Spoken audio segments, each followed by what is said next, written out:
got it. Hey guys, welcome to another episode of Cigar Chat, brought to you live on CigarFederation.com. Broadcasts around the world in the Armed Forces Radio Network. Thank you for tuning in wherever you are out there in the world today. Hanging out with us, spending a little bit of time. We got a full house, and not like the show. Did you guys ever watch Full House? I did. Did you? It's coming back. Is it really? That was a part of TGI Friday. Yeah, right? dude. I remember TGI it had Boy Friday. Meets World and the guy with Urkel.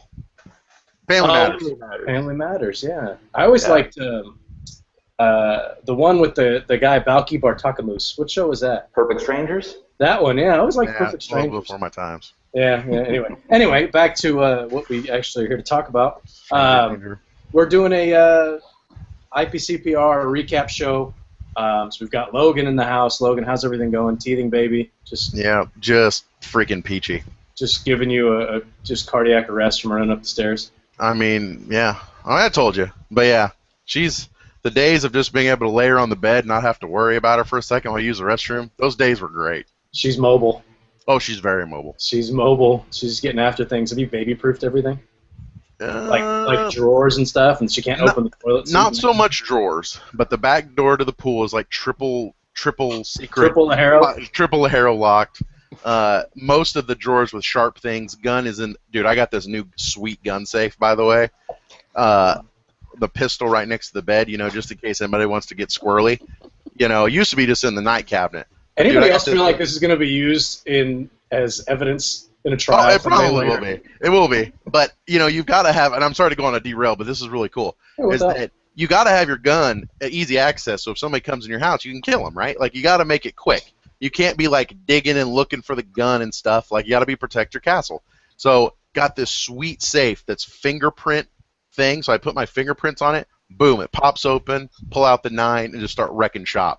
So unless Callaway cuts off my hand, there's no way she's getting into Or someone else. Or, yeah, I guess someone else. Or someone else does, but yeah. Now we all know the combination. Yeah, it's my hand. It's thumb and forefinger, that's it. No, that's some James Bond stuff. I mean, dude, it's legit. Like, I'm very happy. You need you need the gun from James Bond where it's like, it has Walter PPK? The palm reader thing, so you're the only person who can fire it. That's pretty cool. That's the next step. No, I gotta have some Allie can shoot in case I'm out of town or something. She'll have to cut off your hand. No, she's got her fingerprint too. Anyway, we're derailing, but no, I'm just saying. Anyway, that's good. I'm glad that you're running up the stairs and that your family is protected. Yep. John is joining us from the Great White North and sitting in and trying to make our audio better and trying to make us all better people, and we are really, really resisting. Do what I can, man. Do what I can. It's tough, that technology grind. You got to drag people kicking and screaming. Yeah, I don't know. Sometimes I get it. Sometimes I don't. Like, whatever happened to just press play? Or like you have to hold down the play button. You hold down the play button and the record button so you can record your favorite song. Or if you want to rewind, you push both the forward and the back button or whatever it was. You remember that? No. It would go all the way to the end, remember? And it would stop. Oh, maybe. Yeah, maybe. I don't know. I remember I worked at the warehouse, and we rented out videos, and people would have to rewind them, and if not, we would find them. And if whoever screwed up the day before, they were on rewind duty the next day, where they just sat there and rewinded stuff all day. Be kind, rewind. Oh, I was about to say that today. Mind-numbing. Okay, we're getting so far off topic. Let's pull it back in. Our real guests, because the other two guys don't matter. Coop from Cigar Coop is here. Coop, thanks for taking the time, man. Appreciate it. Hey, we're really glad to be here. Thanks for having me.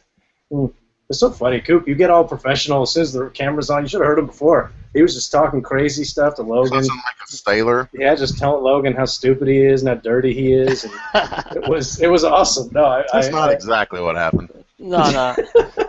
No, Coop, you're a saint, man. Coop's a good dude. I appreciate it. Looking forward to getting your feedback on the show, man, because I know you were running around a lot. And we were running around a lot. We didn't even get to, I don't even think I saw you. We saw each other, I think, the first day online, and that was it. No, I saw you the first day outside when they wouldn't let us in.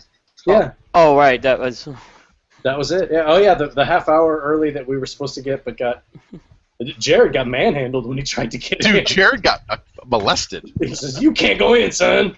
And Jared's like, Jared's like, okay, sir. I think Jared's a big dude. He could have taken it. Oh, of course he could have. Or is it just the extra medium shirts that he wears? I think it's that, but he's also the Jolly Green Giant, so like he would have walked and he would have touched him and he'd been like, okay, sir. Like, I mean, he's just not a violent person. He's almost Canadian. Basically. So along with Coop, we've got the guys from Blind Man's Puff. Aaron, how's everything going, man? Everything's great except for Logan giving me the 3-month futuristic rundown of what's about to happen to me. I know. It's dark days ahead, my friend. You guys want the 23-year-old rundown? Yeah, give us the next 20 years. Wow. My wallet is going broke with this wedding. Wedding? I forgot about that. That's right. Congratulations. My daughter gets married in November, yes. Congratulations. Thank you. That's fantastic. But by then it's going to be so, like, everything will just be cool, and then there's no more tradition. I'll just be like, oh, you got to pay for your own wedding. True. Yeah, you don't really have much of a family tradition anyway, right? The only tradition that the Lawlers have is we have no tradition. You're just you guys just like have cows and eat them. And we have a castle in Ireland. Do you really? Yeah. Like I mean, it's not like mine where I'm just going to go up and say I'm staying the weekend or anything. But like lineage down the line, yeah, we had a castle in Central Ireland. Oh, okay, you had a castle. Like descendants of our mainline family had a castle in Ireland. If you call them up, are they going to know who you are? Yeah, because all the Lawlers in the U.S. spelled the same way as mine are descendant from 4 Irish brothers that were part of that family. So. All right, let's move on. Why are you asking me questions and then move on? Like, you're the one that freaking asked me. All right, Aaron, we'll get back to you. No problem. How's everything over at Blind Man's Puff? It's fantastic. Busy with all the stuff after the show, so things are going well. Good. You got a new member of your team, and he's here today, and you're going to introduce him. Yeah, this is June. He's one of the blind reviewers. He went to IPCPR with us this year, so he's going to kind of give a first-year attendee's point of view on things. June, say hello. Thank you. Thank you for inviting me. No, I'm happy to have you here. I know June from way back in the cigar.com days, back before I started doing any reviews or anything like that. So we've known each other for a while. So I'm glad to see that you got affiliated with Blind Man's Puff. And I'm really curious to see what what your experience was at IPCPR, because it was your first time. So we can go ahead. Yeah, so we'll jump into that at some point. But let's kind of just go down the line and maybe give kind of a recap of some of the things that jumped out at you a little bit, and things that let's say high points and low points. Let's start with that, and we'll start with Coop, just because your picture's right next to mine on the little picture graph I've got here. So we're going to start with you. High points and low points. I think the high point was that there was a lot this year at the show. So there was certainly, I think there were a lot of releases, and I think there were a lot of releases from companies you didn't expect to see a lot from. For example, CLE. If you look at CLE, they had a lot of releases there. Mm-hmm. So I thought there were a lot of choices as far as that went. And I think there's, like I said, I think some of the reasons for that is FDA, and I think companies wanted to get their brands out there this year. So I think you saw a lot more of those, a lot more releases and new lines being released for that reason. I think of my high point that I saw at the show, and a lot of folks are going to say I'm crazy, but I think Alta has had the best show this year. I really do. They sold out 2 lines. They sold out the Henry Clay tattoo, the one with Pete Johnson, and they sold out the Monte Cristo 80s. And I don't care. I know they're limited, but when you sell out 2 releases the first day of the show, you've had a really good show, and there was a lot of traffic in that booth this year. Oh, that's funny. That wasn't what I expected to hear. No, and I think when I was going down and looking at that, I kind of really was trying to grade everything, and I really felt that, and there were other releases that they had too. There was a lot of focus on Monte Cristo being the 80th, so there were about 4 releases around Monte Cristo. So I was overall pleased with that. Now, low point, unfortunately, I still think that in the end it was New Orleans. The show being in New Orleans, I think it wasn't as bad as I thought it would be, but it still was problematic. And, you couldn't smoke anywhere, but it wasn't like you couldn't smoke nowhere. But the big thing I thought we were missing. IPCPR put something out there saying there was no impacts to smoking at the show, and that was very true. But when it came to after the show, it was a problem. Yep. And when it came to a central location, Tough. it was a problem. Now, last year, I didn't get to see everyone on the show floor, but a lot of times I'd catch people at the in the Venetian at the Circle Bar. So I was able to kind of do a little work, after hours and at least interact with people. This year was a lot harder for me, and as a result, I was doing a lot more apologizing to people I didn't get to see who've supported us all year round. Yeah, fair enough. That's a great point. Yeah. I heard a lot of people say that, a lot of manufacturers say that they had a good show, but all of their business was done on the show floor this year compared to the other years where 20 to 30% is done off of the show floor, and they said it was very different dynamic. So I would agree with that. Yep, good point. Sorry about that. I have my mic muted. John, you can just app. that up. Screwed up. No, that was my fault. I was making sure that. Sorry about that. I had to come inside. Oh yeah, June dropped out, so I was making sure that his audio got right. So that little moment of silence was brought to you by Blind Man's Pup. Aaron, same question for you, man. High points of the show was seeing Logan almost lose his lid when we couldn't get in early. Oh, I about lost it. You did, man. It's so funny. You get fired up, and you're like, I'm going to get so-and-so on the phone. And did I not? Your feet. I did. I get my blood pressure up for a second, get that heart rate up there in that 180, 190 range, and I'm good. Yeah, that's my workout for the day. So a little bit of background there. Media was supposed to be allowed on the show floor a half hour early, or was it a full hour? It was an hour. It was an hour. So it was 9:30 on the first day. Like 2014. Yep. Same thing. So we all showed up, and that was one of the few times, and I think all of us were in the same spot actually. Yeah. And as we start walking in, we were told that we couldn't get in. So there was a miscommunication there. Logan got on the phone with some of the IPCPR folks and squared it away. So we lost maybe about 2 minutes. Yeah, maybe. It wasn't a big deal, but it was funny because I ran into the person that morning, and I was trying to get the actual confirmation we could go down there an hour early. And then I got the confirmation. I'm saying, well, are you going to tell security, remembering what happened last year? Yeah, good thing you reminded me about that. Well, obviously, and they're real busy. There's a small staff actually supporting IPCPR. So I don't think it was done on purpose. I just think there's a lot going on with that. Especially right the day the show is opening. And there wasn't a whole lot of communication, really, for us to know that we were allowed to get in an hour it's early. Actually it's a well-guarded secret, even though it's like public knowledge. Nobody really knows it. Yeah, right. I had to text. I texted Coop. What was it? Was that early that morning, or was it late the night before? It might have been late the night before. It was the night before. I know Aaron texted me as well, and I couldn't get hold of the person I needed to get hold of, and I knew I would see that person at the breakfast. So that's where I got there real early to make sure I was able to see that person. And they said, yeah you guys can get in. And you definitely texted me. It's funny. You'll notice that everybody here, as soon as something kind of went awry, we went to Coop because Logan was asleep. True. You were so happy. It's so funny. One of the things I was really looking forward to was being able to take a shower and not have to turn off the water in the middle. It's like things that I don't get to do at home. So why is that? We're in a drought. We have no water here, dude. We're in a drought too, but that doesn't mean I don't take a good shower. It's scary. It's scary bad. Okay. It really is. I didn't know that. No, I've been taking military type showers for like a year and a half. Wow. Yeah, like the water is on for about 90 seconds when I shower, tops. Dude. And that's a long 90 seconds? Yeah. I mean, I turn it. Like, we don't need to go through my shower routine, but no, we definitely don't. It's all kinds of visuals that no one needs. But anyway, the point I was making was I was looking forward to taking a shower. Logan, you were looking forward to sleep.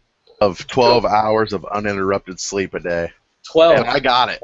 Yeah, he did. Absolutely. Jared did all the work for him. It was I paid amazing. Him. But anyway, okay, so we're going to try to get back to back to Aaron because I dropped off on you again, man. You keep bringing up Logan. No worries. Don't bring up Logan anymore, and we'll let you finish your thought.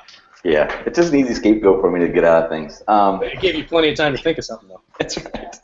No, I mean, like what Coop was saying is there was just so much at the show this year. So many new releases, lots of new companies, things like that. So it was a lot of stuff to see. But on the drawback side of it is just the enormous size of the floor. Trying to get back and forth between places. Not being able to see everybody. Like 3.5 days just wasn't enough for what we were trying to do. So that was a bit of a detriment. Now, second Coop's thing about New Orleans, man, that town, not at the time of the year, never going back, man. Brutal. Yeah. That was my Smoking first time outside there. is not an option. Yeah, not a good introduction. Exactly. Yeah, I mean, there's places you can smoke. I think after the check-in day, we were walking back to our hotel. We stopped at this restaurant, sat outside. There were some Alec Bradley guys out there actually, and we were all just kind of hanging out, smoking, and got some drinks and outside in a restaurant, which you can't really do here in California. So that was new for me. But it's 97 degrees with 96% humidity or whatever the hell it was. The weather was oppressive. So, I mean, other than the location, which I think we all kind of knew that was going to be a little bit jank, just because there's nowhere that we can go. There was nowhere air conditioned to smoke. There was one cigar bar that we found that was able to accommodate about 6 people. Yeah. 8 people, which was nice. I mean, we got in there and have a seat and you smoke and it's fine, but you can't have parties there, although I think they did. They did. They had a few events there. A lot of the places they had parties, though, they were definitely overcrowded, and you could tell that either the AC wasn't cutting it or the filtration wasn't cutting it. You'd have to go outside, and going outside wasn't really a good break. I mean, you have to pick the lesser of two evils at that point. Do you want to have burning eyes and not be able to breathe, or you want to go outside and sweat your ass off and not be able to breathe? So those are the options. And then that's why Logan went home and went to bed early every night. Yeah. Pretty much. Because those are your choices. John and I took a walk one night at, I don't know, it was about 11:30. So I go try to find some beer. And we go down and we ask the lady in front. I said, is there a grocery store or somewhere where we can get some decent beer? She's like, oh, yeah, it's just a couple blocks that way and a couple blocks that way. And we went a couple blocks that way and a couple blocks that way and didn't find anything. And it turned out we were really close, but we did this big circle and we're walking around. Walked through a couple alleys that looked like filming locations for CSI. Certainly we're going to get murdered. And there was nobody out, and even there were very few homeless people, and even the ones that were there were really polite. Like when we left the grocery store, this guy asked John for some change, and then apologized. Yeah, he apologized. He said, "Sorry, man, I don't have any Canadian? change." No, he's New Orleans. Anyway, we'll get back to. All right. So the location was kind of a downer. Yeah. What else though? I mean, you guys talk about. I thought the spacing was a little bit off. It just was funky. It felt like everything was really far apart.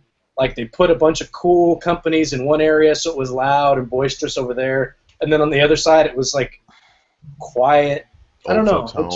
It didn't feel like there was a lot of flow to the way that everything was laid out. But I don't know if they could cut down on the booth sizes maybe next year and not allow Davidoff to have a small country in there.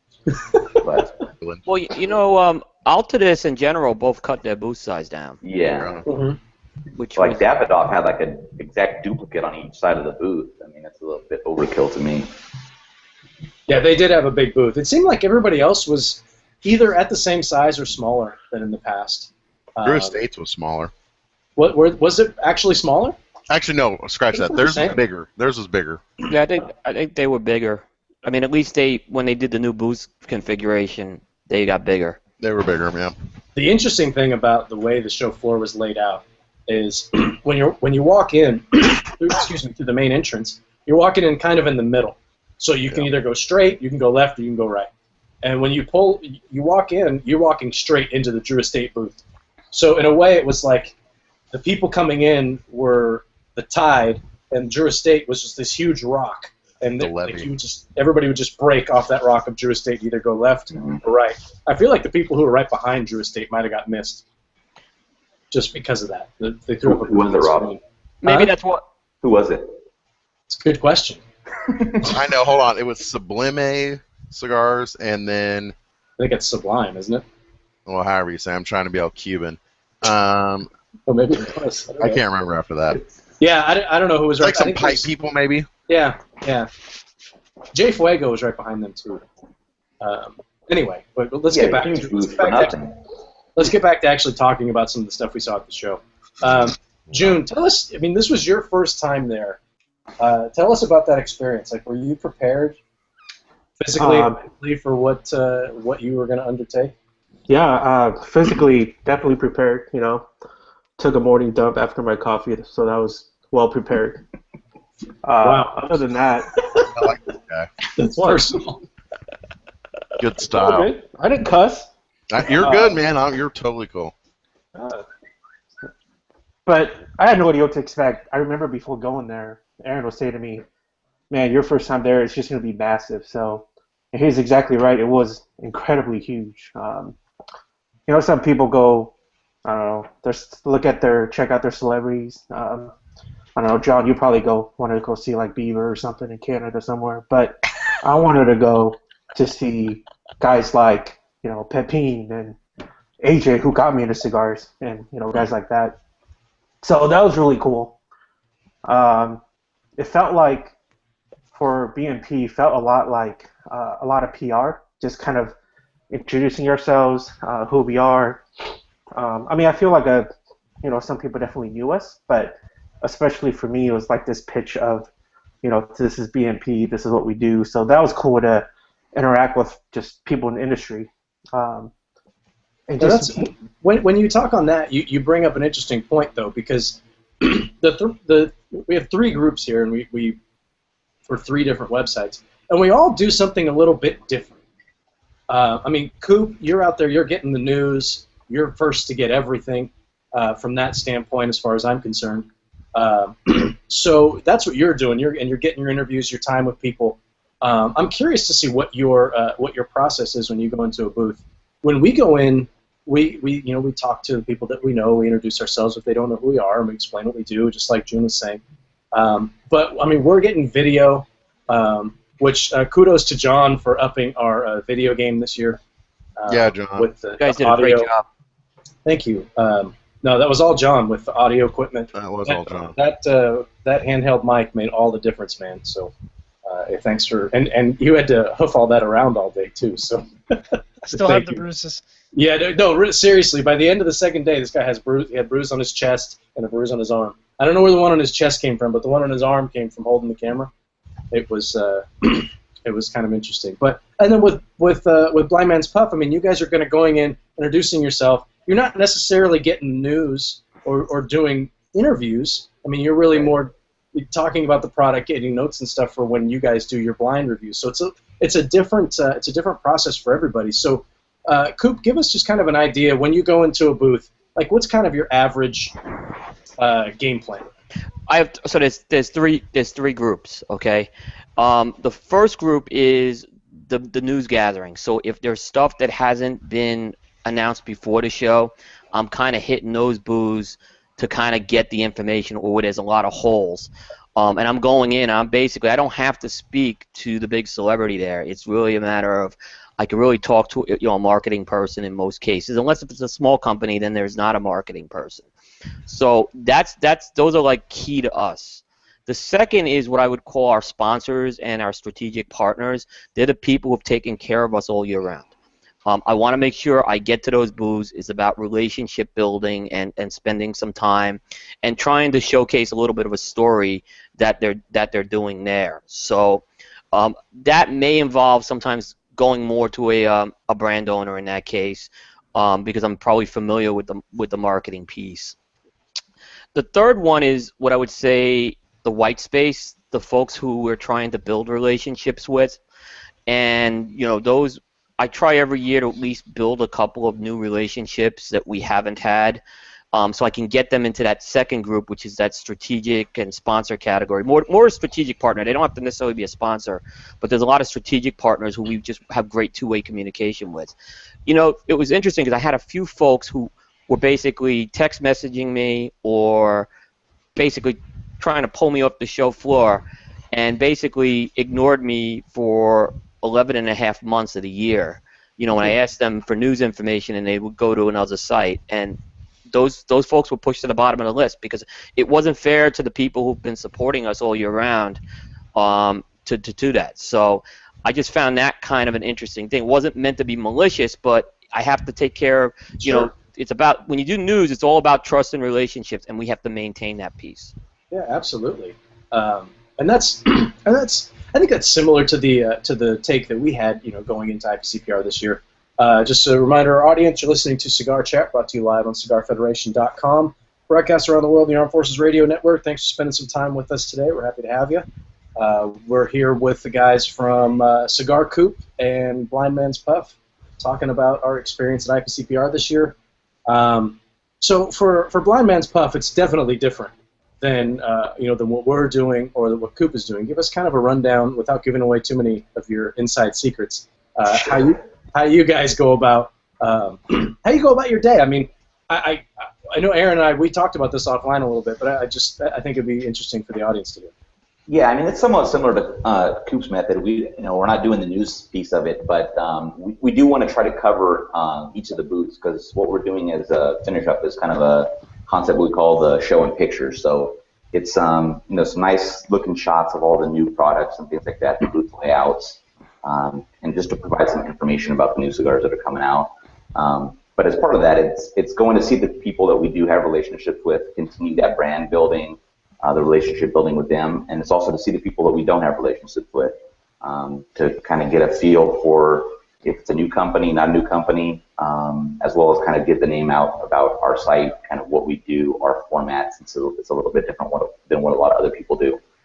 So those are really the main things. It's about relationships again for us. Continuing with the ones that have really, they're really supported us from the beginning, that we've had relationships. This is our third time going to the show, so seeing those people again, but also getting to meet the people that we haven't talked to before. So it's always, we take it as a challenge to kind of get in there into some of the booths that maybe they've been around for a while and they just haven't talked to us in the past. Mm-hmm. They may not be media friendly, or they may be media friendly, but we just haven't had the chance to get to the right person. So that's kind of our game plan going to the show. Interesting. And I think most people know our game plan, so we've talked about it a lot, so I won't go through it. But, I mean, we just try to go in and talk to as many people as we can. Obviously strengthen those relationships that we've built through shows like Cigar Chat and sharing our pairings and the different relationships we've built throughout the year. But a lot of it is just you get to see some people that you don't really get to see that often. And I think that leads into, we've got an audience question here. This one's from OnFan, one of our strong members on Cigar Federation, contributes a lot. He says, who is the most fun to hang out with at the show this year? So I assume that he means what groups, or what brand or what particular person did you have the most fun hanging out with or look forward to talking with the most? I'm going to throw that right at Logan first. Logan? No, me. I bring the fun. No, you bring the thunder. I bring the thunder with my thighs. No, actually, not really. I feel fat right now, by the way. Oh, man. Anyways, I don't know. I mean, who's the funnest to hang out with? Like, who do you look forward to seeing when you go? I mean, honestly, like in Austin, where I live, there's not a huge cigar culture here. I mean, there's a lot of people that smoke cigars, and there's a couple of shops, but per capita, for 1 million people that live, or 1.5 million that live in Austin and Austin proper, there's like maybe 3 or 4 cigar shops. So there's not a huge cigar culture. So there's not a lot of people here. I mean, Roma Craft's local, and there's some other stuff, but I don't see a lot of people until I see the show. So, but I see a lot of people on Cigar Chat and stuff, and it's a virtual world. I mean, I don't know. I mean, who do I have the most fun hanging out with? You're making this. I don't know. I'm trying to think. Like, it's good seeing everyone, really, but if there's one person I like to go see just because he's a laugh riot, it's Matt Booth. Okay. Yeah, fair enough. Because he's just as crazy as I am. Oh. He is. He's somebody made the Robert Downey Jr. Correlation with him, and now I can't not see it now. And he looks like the dude off of Strangelove, where the guy threw acid in his wife's face.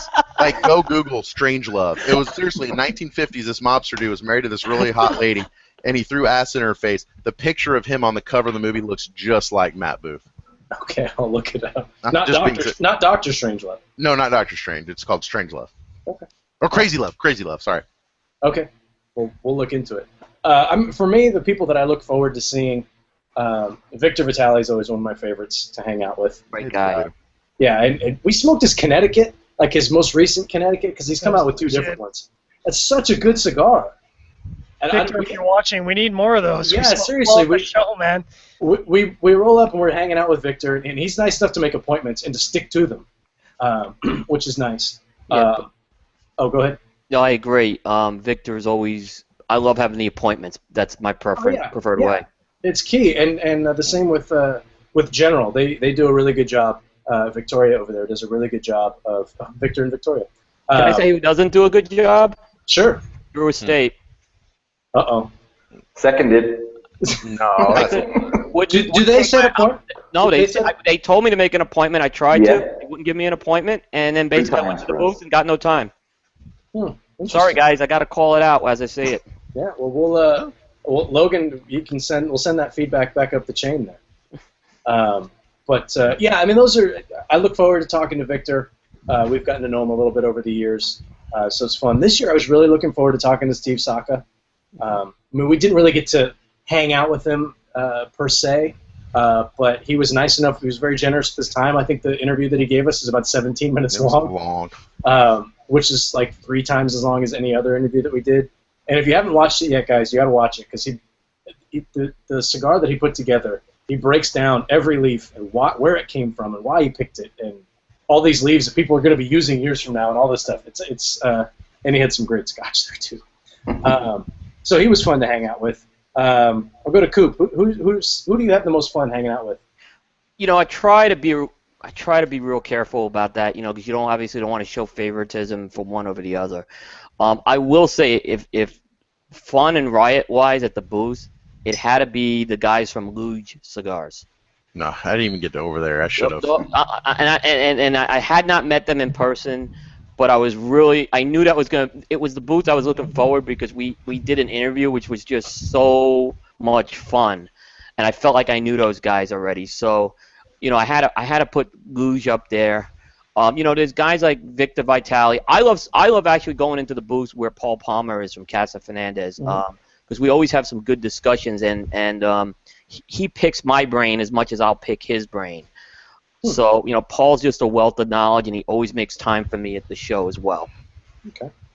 All right, so I'm just going to start plowing through some of these questions. This is another one from On. Was there anybody that was totally absent from the show this year? Ortega. There were. I don't remember. Sean Williams, Renato. Sean was there, but he didn't have a. He didn't have a booth. Yeah, he didn't have a booth, but he was there. Eddie Ortega. You had Renato, right? Yeah. What about Epicurean wasn't there? Wilson Adams. Rodrigo. Wilson Adams, yeah. Bodega wasn't there. Rodrigo. Bodega, yeah. So a lot of boutique style companies that had a bit of a presence before weren't really there. That's interesting. I don't think T.L. Johnson was there either. And no, he wasn't actually. And there's actually a question here that relates to T.L. Johnson, and I'm gonna. How's that happening? I'm gonna pull it up. Well, someone was asking about Eddie Terrazona. He was there. I didn't see him. I saw him on the bus heading to my plane at the end of the show. He got on my bus. I saw him after the show. I saw him, but I ducked behind a wall so he wouldn't see me. Oh, this was from. Okay, yeah. So this is from Ryan Atkins. He says, I've been checking out all the wealth of IPCPR coverage on Cigar Federation and Cigar Coop, but I didn't hear much about Terrazona cigars. Any insights from us? The only thing I know that's new with Terrazona is they're now being distributed by T.L. Johnson, I believe. And productions moved there. And productions moved there as well. Productions moved there. Okay, but other than that, I haven't heard much. You're not missing anything. They haven't been real good. Both Terrazona and T.L. Johnson have been real poor with their communications this year. Really? Yeah, I'm going to say that. Yes, they have been. But that did get out there. I saw something like on Facebook or whatever, basically saying they announced a strategic partnership. And Eddie's moving production of his Dominican stuff from Ventura to Terry's new factory. And then they've set up some sort of a distribution model where I think Terry's going to distribute both brands in the West and Eddie's going to handle the East. Now, if I remember correctly from last year, Noel started making some cigars for Terrazona, right? Correct. Yeah. The Nicaraguan stuff was moved to Noel's factory. I don't know the status of that stuff, if it's still there or not. I don't think it's really done anymore. Here's my prediction, or not my prediction, but here's my parallel: is that Eddie Terrazona is the new Ernesto Padilla. What does that mean? That's a great point, Logan. Yeah, I know. Coop gets it. He is, for reals. He's like, I don't like to use the word nomad because there's a good nomad, but he kind of goes from one. He wanders from one factory to another. Okay. And can't kind of keep a relationship going with it. For whatever reason. For whatever reason. Yep. And has to start. It seems like he has to start over 3 or 4 times. Yep. Interesting. All right. Genius. Let's see. I'm going to move on to some of these other questions here. Okay, another one from On. On has asked a lot of good questions, and I'm going to throw this to the guys over at Blind Man's Pub, June or Aaron. Feel free to jump in. Says, are there any brands that no one's ever heard of who are likely to hit a home run this year that you guys spotted? Oh man, I don't know. Yeah, putting you on the spot. I'm trying to think of some of the new companies, John, if you can think of any that we talked to. I remember there was one called Evil Genius. I haven't smoked the cigar yet. We didn't really have a lot of time to talk to new companies. It was it was a weaker year for new companies. There wasn't a lot. Yeah, I mean there was the two that had the big names already with Nick and Steve. Yeah, that's about it for that. But people have heard of them already. Yeah. Right. And if you haven't smoked that cigar from Nick, Wednesday, that's how you say it. Wednesday. I was laughing at editing the audio, listening to Logan just go over and over, pulling my hair out. I was like, dude, man. It's Wednesday. Whatever, man. I'm American. I just call it the umlaut, but that's a fantastic cigar, man. It's pretty good. That's a phenomenal. Coop, have you smoked it yet? I have not smoked it yet. Aaron, June, have you guys smoked it yet? He was out of samples by the time we got there, but he went into kind of his bag of tricks and gave us like previous blends that he was working on to get to that point. Yeah, so that's kind of what we have, but we haven't done. At least I haven't smoked mine yet. Yeah, he's coming on the show in 2 weeks, so I wasn't too worried. Nice. Yeah. We just had him. It was last week, I guess, on Cigar Chat. Yes, we did. So he's going to be down at the factory when he talks to you, so that'll be fun. That'll be cool. I'm just trying to think. We didn't really hit up. There was people that we knew and we have a good relationship with that we didn't have time to get to. So it was hard for us to hit new people. I think with Evil Genius, we happened to see them. They were kind of over there by themselves, but they were just looking to get drunk. Yeah, they were right next to the across from the bar. So. Yeah, they were right across from the bar. Where John, did you leave your lighter? You left your lighter. I did. Daddy got into the whiskey and he left his lighter behind. So I know we're all smoking. Well, not all of us. A couple of us are smoking some new stuff from the show. I'm smoking the Futuro from Warped, and I think this is the Max's version. This is the 109. Is that what it's called, John? You guys did the review, right? Yeah. This is actually really nice. It's getting a little bit spicy right here in the middle. I loved it. Yeah, but it has a very warped kind of feel to it. It's along the lines with some of their earlier releases. Maybe a little bit more full body than some of their other stuff, but not full body by any means. But like a medium plus maybe. Really nice smoke, and oddly enough, Aaron and Coop are smoking the same thing. Aaron, what are you smoking? It is the Dunhill Sign Range Selection Suprema. That's right, Coop, right? That's correct.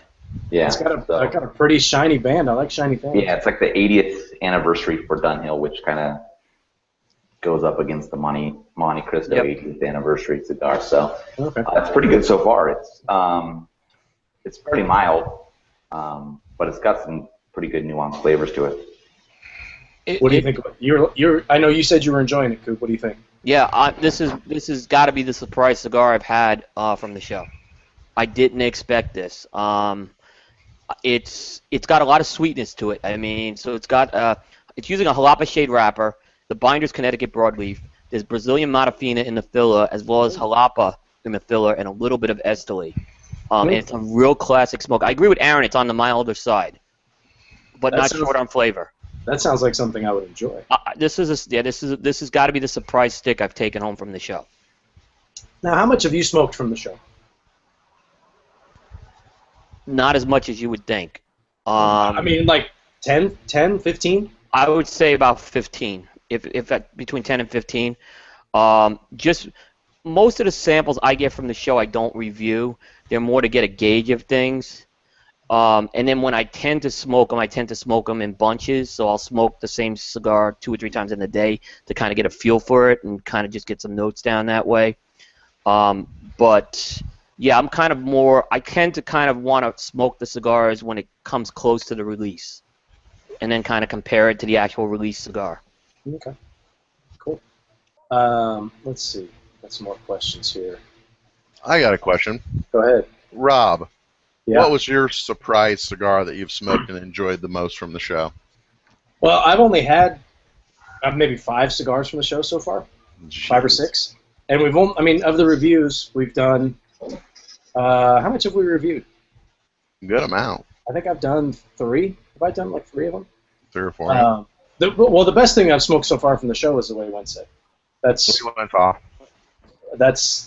hands down. This Futuro is really good so far. I'm not really focused on it because I'm talking to you guys, but I am enjoying it. What else have I smoked? I smoked. You really think it's that hands down awesome? For real? I thought it was a phenomenal cigar. Yeah. Was it ready? Mine tasted like it was. Okay. It was a tad. It was a tad wet. I've heard some. That's what I've been hearing. Differing opinions. I mean, Logan and I had similar experiences. Yours was a bit spicier than mine was. Yeah. I don't know. Maybe I got lucky, but mine was just. It was smooth. It was nice. I would have thought that it was wet or young, so to speak, based on the flavor profile and the smoking experience I got. The burn was great. Everything was fine. But I have heard some people had very different experiences where they just got blown out by pepper, which I barely got much spice in that thing at all. So, who knows? I mean, with the way that these cigars are treated, like the day or so before the show, I mean, from what I heard, they were sitting out on loading docks for a full day in 90-degree and 90% humidity. So who knows what that does to a cigar? Nothing good. Yeah, nothing good, exactly. Let's see. Going through some of these questions here. People asking about products and stuff. Do you guys cover any accessory type stuff? I mean, we looked at some of the cool things like the 007 stuff. Yeah, the 007 stuff from DuPont, but that's DuPont, right? Yeah. But that was about it. I mean, we didn't really have much time to cover that. Yeah, we do a little bit of accessory stuff, mainly like lighters and cutters and things like that. We did a fair amount of Cigar stuff this year. Okay. Yeah, I'll just say I didn't do a lot, but one of the best accessories I've come across was announced right before IPCPR. It's this Credo cutter. Looks like a scissor. And if you notice, there's 2 holes. One is for your Bellicoso and torpedoes, that small one. And then there's a larger one for your normal-sized cigars.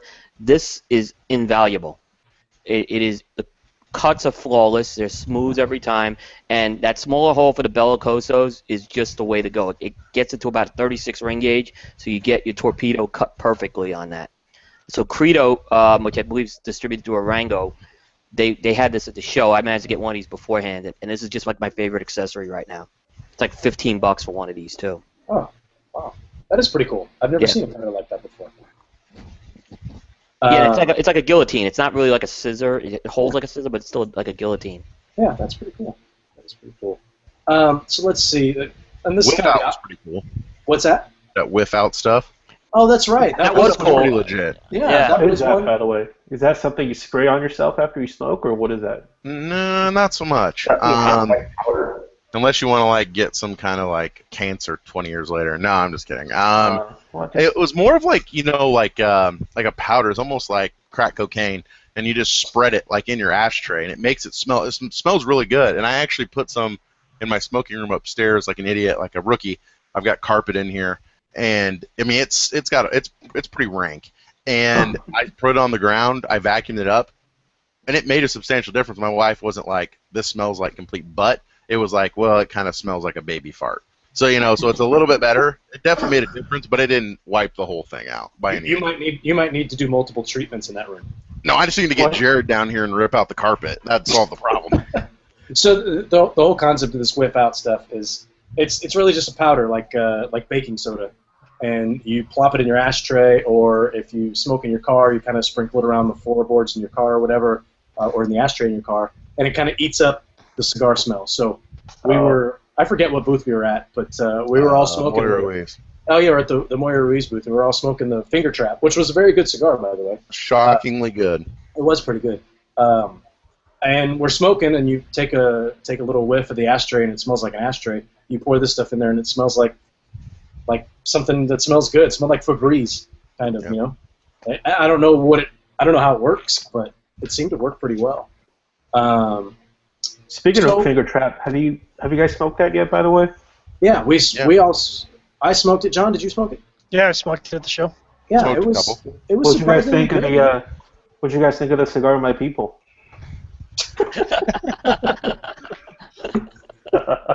Racist. Your people make a good cigar. No, it was pretty good. Thank you. It's one of those cigars where you see it and you're like, oh well, with the packaging and the way that it has a gimmicky feel to it. And this isn't anything that I wouldn't say to Danny or Nelson, and we talked about it. It has a gimmicky feel to it. So when you smoke the cigar and you're like, wow, it's actually really good.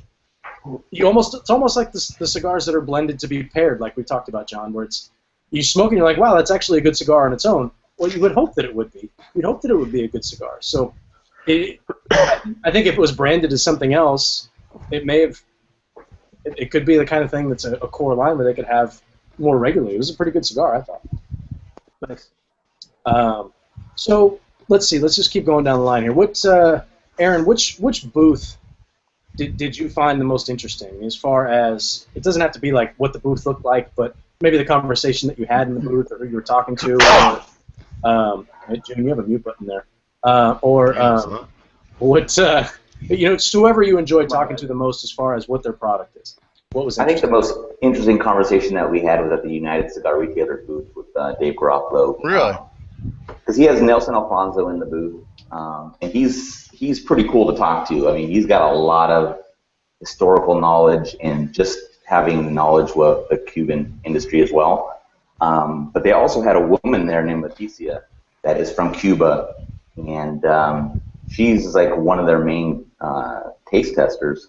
And she's won competitions doing the blind tastings and all that. Leticia was there? Yeah. Dude, I'm friends with her. I know her on a personal level. I can't believe she was there, and I had no idea, and I never saw her. Obviously not good enough friends for her to contact you. June was 5 minutes away from proposing marriage to her. So June? June was, yeah. But I think we talked to Leticia for probably 15, 20 minutes. She's awesome, man. She's got a ton of knowledge. I think she's at a disadvantage in Cuba being a woman, but I think she's probably, I don't know, one of the best tasters that they have over there. It was interesting. It was like, completely step away from the conversation that you would normally have at a booth, but I think it was probably the highlight, at least for me. What about you, John? We're talking booths? Just the most interesting conversation that you had. The Saka interview, the Saka discussion was a little mesmerizing because it was like 17 and a half minutes of just having tobacco knowledge blow your brain up. I think for me, the AJ Fernandez interview was pretty cool. I still go back to the Padron booth just because it was so off the cuff. We walked into Padron to get an interview, and the guy says, yeah, let me see if George is available. And I turned to Rob, and I'm like, George? Surely he can't mean George Padron. And George Padron just walks over and says, hey, guys, you want an interview? And we're like, yep, cool. And just kind of, happened without any kind of pre-planning, which I thought was a lot of fun. Nestor Miranda was always a hoot. Just grabs the mic and goes with it. That was cool. Just takes the mic and does what he wants and then gives it back and walks away. So it's Caldwell. Yeah. That was. I can't believe you haven't mentioned Hamlet. Who? Yeah. So at least I saw Hamlet. I'm still trying to mentally process that Leticia was there and I didn't get. Every time I go to Cuba, like you don't know. Every time I go to Cuba, we drive like 35, 40 minutes to go to this restaurant that's near her shop, and then we like literally hang out all night. We do this for like almost every night that we're in Cuba because she's a super cool person. Her knowledge of factories and tobacco, like, I mean, I talked to her for hours and hours and hours about soil composition and factories. And anyways, yeah, talking to Hamlet. Hamlet's, of course, same idea. He's from Cuba, and known him for years, and super cool guy. And got to hang with him, although briefly, because again, like his booth was just overrun with like 15 to 20 people at any given time from morning till close every day. That 3-foot-long Culebra that he was rolling was pretty awesome. Did you get to see the pipe cigar that he rolled? I did not see that one. No. He rolled for his I can't remember the name of the gentleman, but he rolled a cigar in the shape of a pipe. And, nice. You know, and the thing's like, same thing. It was like 2.5 feet long, 3 feet long. It's unreal. That's unreal. What about you? Have any of you guys smoked that Hamlet yet? I don't think that there are samples out yet. I don't think there are samples yet. Oh, I see. Yeah, so I think it's in the works, but hasn't come to fruition for people to smoke yet. I imagine that he's going to be pretty picky on that and make sure that it's ready before. Much like Steve Saka, I imagine he's going to be pretty damn sure that this cigar is exactly where he wants it to be before anybody gets to smoke it. Let's see. Ask me what my favorite thing was. Oh yeah, what was your favorite thing? My most favorite thing was my interview with Eric Espinoza, a.k.a. Logan Lawler. Yeah, that was probably the best interview. It's funny, I only did 5 interviews, and mine was the best. The knot. It's all about the knot. It's all about the knot. What? Yeah, the knot. It's not your balls, it's your taint. Oh my gosh. It was the best interview, but it wasn't the best because of you. No, yes it was, because no one else could have played along like I did. You did play along well, I'll give you that. Except the only thing I wish I could change, I wish I would have said bro 15 times. Yeah, you should have said bro a lot more. I should have said bro a lot more, but other than that. So, coming out of the show, we're about to wrap up here. I think we got about 8 minutes left. Coop, what of the things that you've seen, that you saw at the show, maybe you haven't had a chance to smoke yet, what are you most excited about? Well, I think the obvious one is definitely going to be Steve Saka's. I mean, for a guy who basically did what he did at the show without giving out a sample, obviously, yeah, that's got to be, I'm real excited to see what he's going to do. Now, the interesting thing about that cigar, the wrapper. So I don't know if you guys know, the wrapper was Ecuadorian Habano.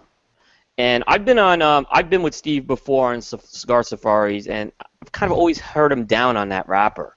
So it was the wrapper I was least expecting him to put on his cigar, and I asked him about it, and he said, "Yeah, I'm not the biggest fan of that wrapper, but it comes down to the binder." And he got this binder from an area of Mexico. It's not a San Andreas binder. It's someplace different. He got it, and that's where he's saying this is really going to make the difference. So from a tobacco geek standpoint, I'm really curious to see. Yeah, he used this wrapper that he's normally not really high on, and he's put a cigar out with it. So I'm dying to find out what that's going to be like. There was one of the leaves in there, and I have to rewatch the video where it came from a field called like Dirty Dog or something like that. Something like that, yeah. Yeah. It just sounded really. He told the story behind why the field was called that, because I guess they found a dirty dog there and they just decided to name it that. But yeah, he's doing some interesting stuff. So I'm curious to see that for sure. Yeah. Anything under the radar maybe that you're looking forward to? Maybe not a company that's under the radar, but lines that are under the radar is CLE launched a series of cigars that are being done by Christian Aroa's Father Julio. So there is 3 lines, the Aladino, the Tatascan, and the Rancho Luna, which they're new lines, and they're kind of cigars that Christian told us are being done his father's way. So I'm kind of real curious, and I think CLE had a really good show, so I'm real curious to smoke that, as well as the Asylum 33, which is their small batch release they've done. Okay. What about you, Logan? Same question. Everybody gets the same question down the line, and we'll wrap it up. Well, I need to think about this. Pick someone else right now. Oh, jeez. All right, June, what about you? What are you most looking forward to smoking? Most looking forward to smoking? Yeah. A non-Cuban most looking forward to smoking. Yes. Something that came out of the show that maybe you guys talked to somebody about. You haven't smoked yet. There's a new Bolivar out. There you go.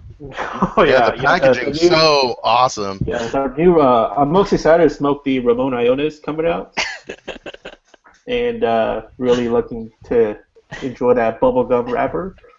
Okay, just kidding. One of the ones I've been looking forward to smoke. We actually on BNP on a video format for the first time we smoked the other day. The Norteño limited edition, or I didn't get as that. Logan would say, edición limitada.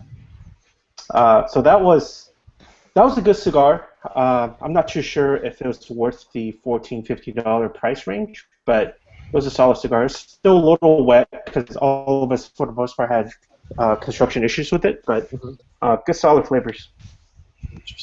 Interesting. Blind Man Puff's doing video, Logan. Oh, did I say video? I meant written texting back and forth. Snapchat. John, what about you, man? What are you looking forward to trying the most? I'm looking forward to trying Hamlet's cigar. That's a no-brainer. So that'll be interesting when I smoke that. But I already smoked the cigar I was most looking forward to, which Coop was the one who actually got me into it. Was the Don Ronaldo. Wow. And I just because I'm not working, so I've been smoking like crazy. I think I'm through like 17 releases from IPCPR. So I've smoked the Don Ronaldo 2015. How does it compare to that one that came out last year? Because that's a cigar of the year candidate. I think that came out last year. So I had the 2014 as my cigar of the year so far, and I'm gonna have to sit down and revisit my notes and maybe smoke another one. But it's a strong candidate for cigar of the year.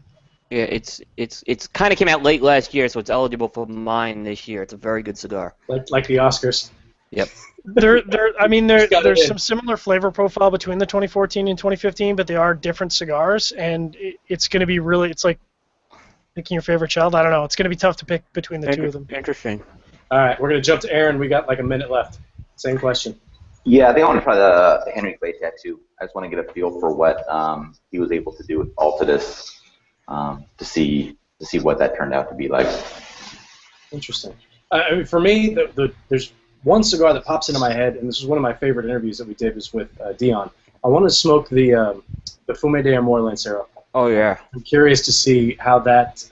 I wasn't a big fan of the blend in a Robusto, but I'm curious to see how that translates to a Lancero, so that'll be interesting to see.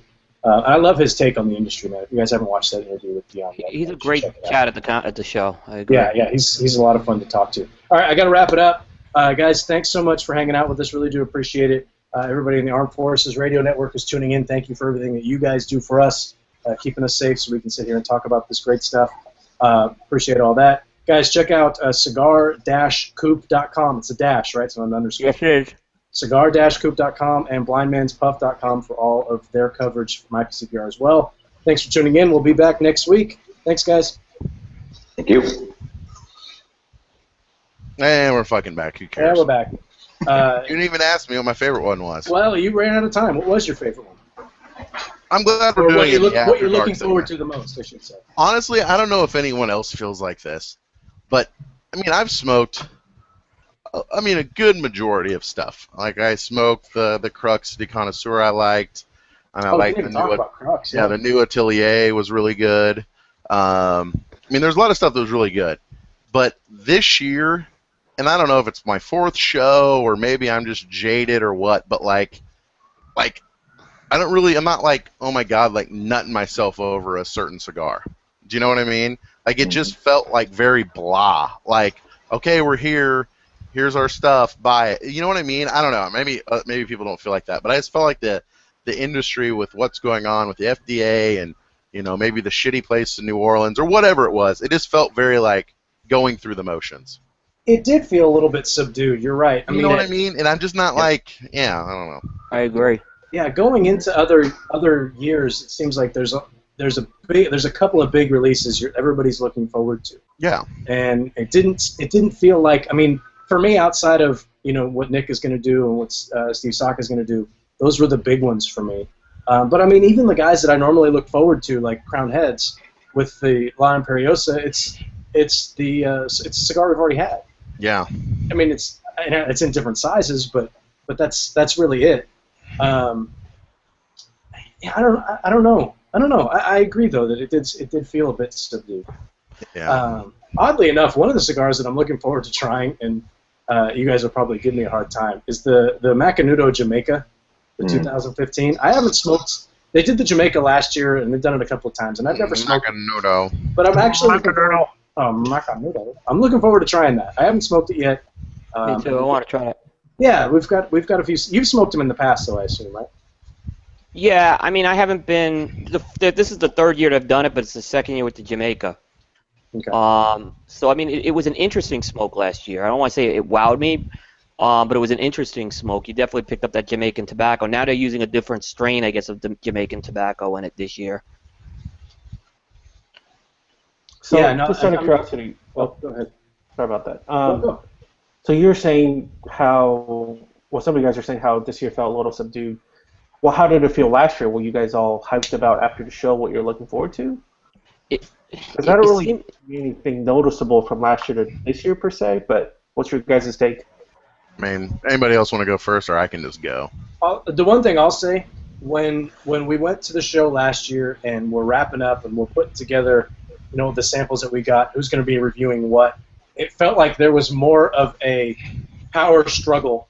There was much more of a fight. Yeah, no, I want to review that one. No, I want to review that one. No, fuck you, I'm doing that one. Yeah, it didn't feel like there was that this year.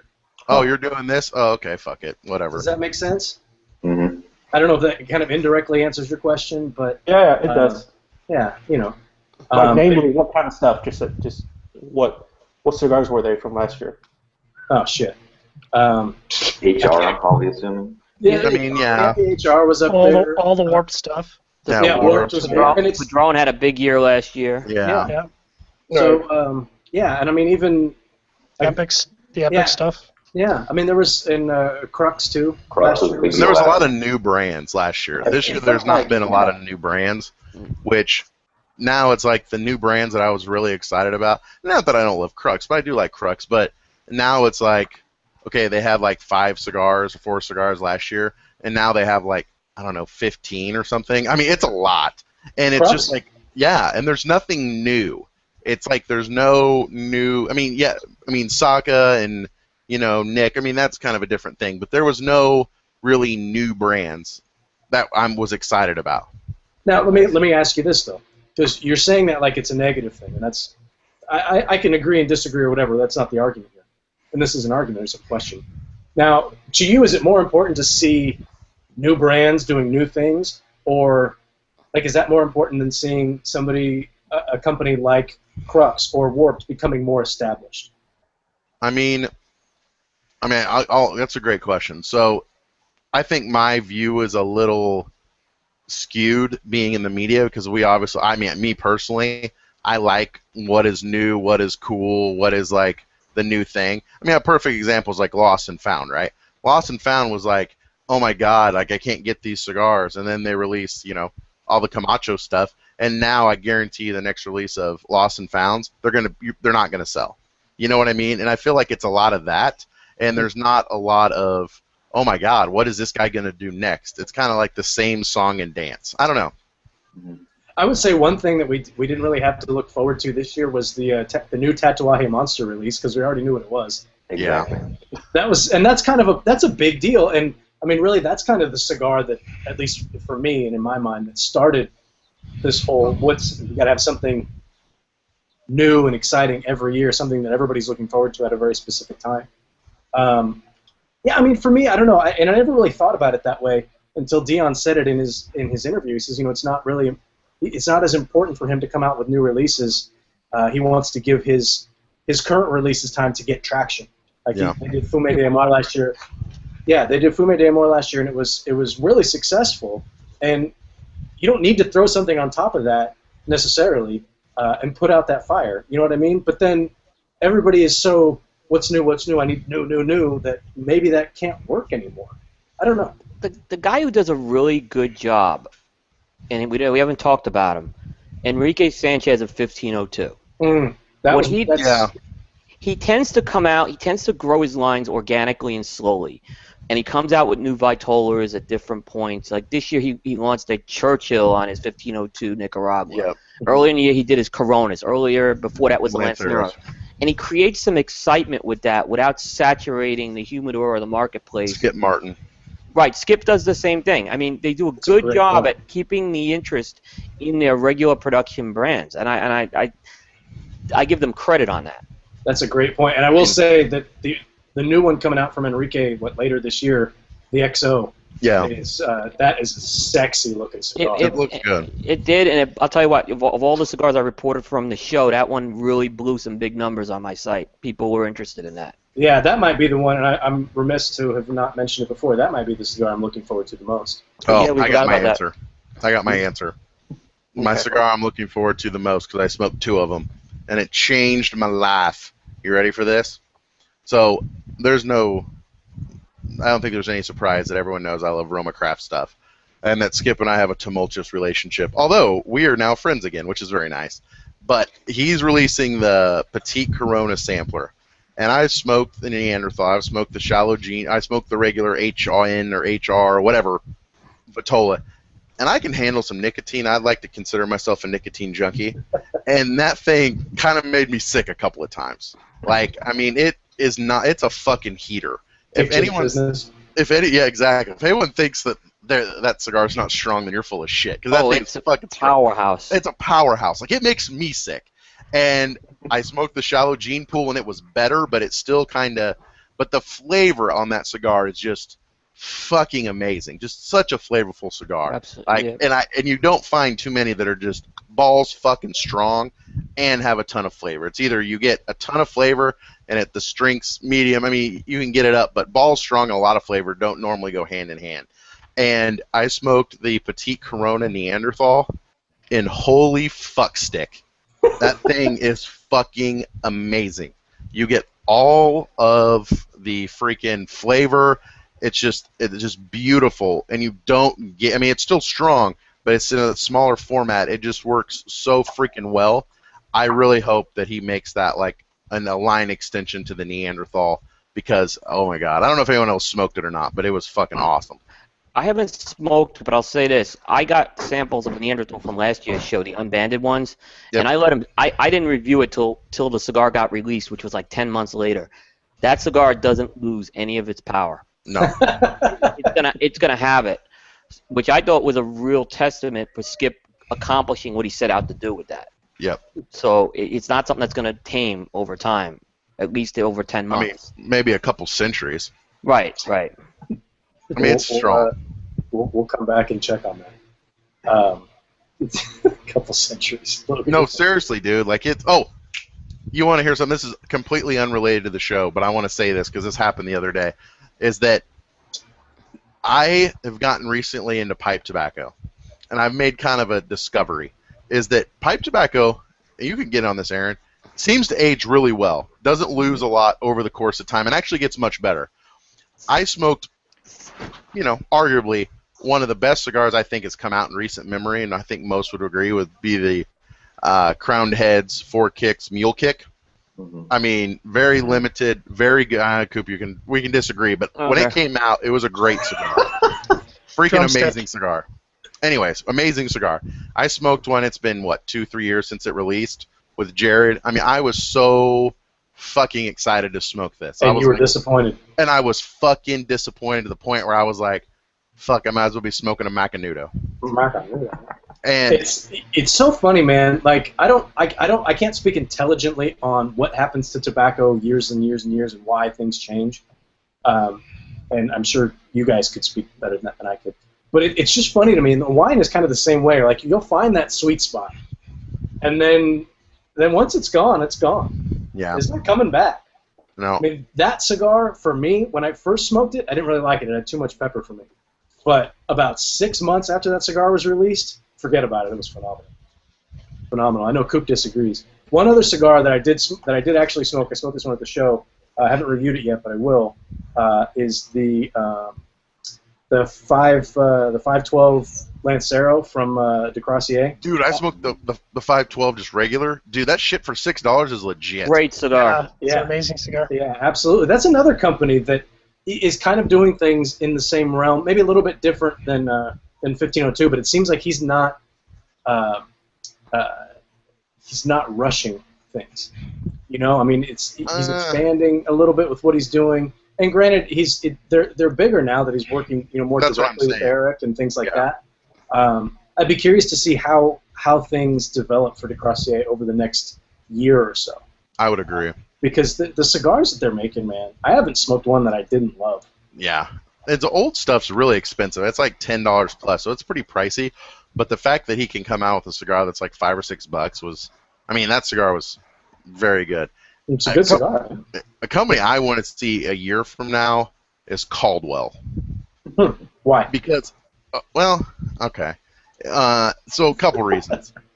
Is that I think there's, a pretty good correlation between how much you grow, and if you grow too fast, you peak too fast, and you can't keep up with your own success, and then things operationally kill you, like you have, construction issues with your cigars, you can't fulfill cigars, and I know a lot of this because we order stuff from Caldwell in the store, and they'll be back ordered for months on stuff, right?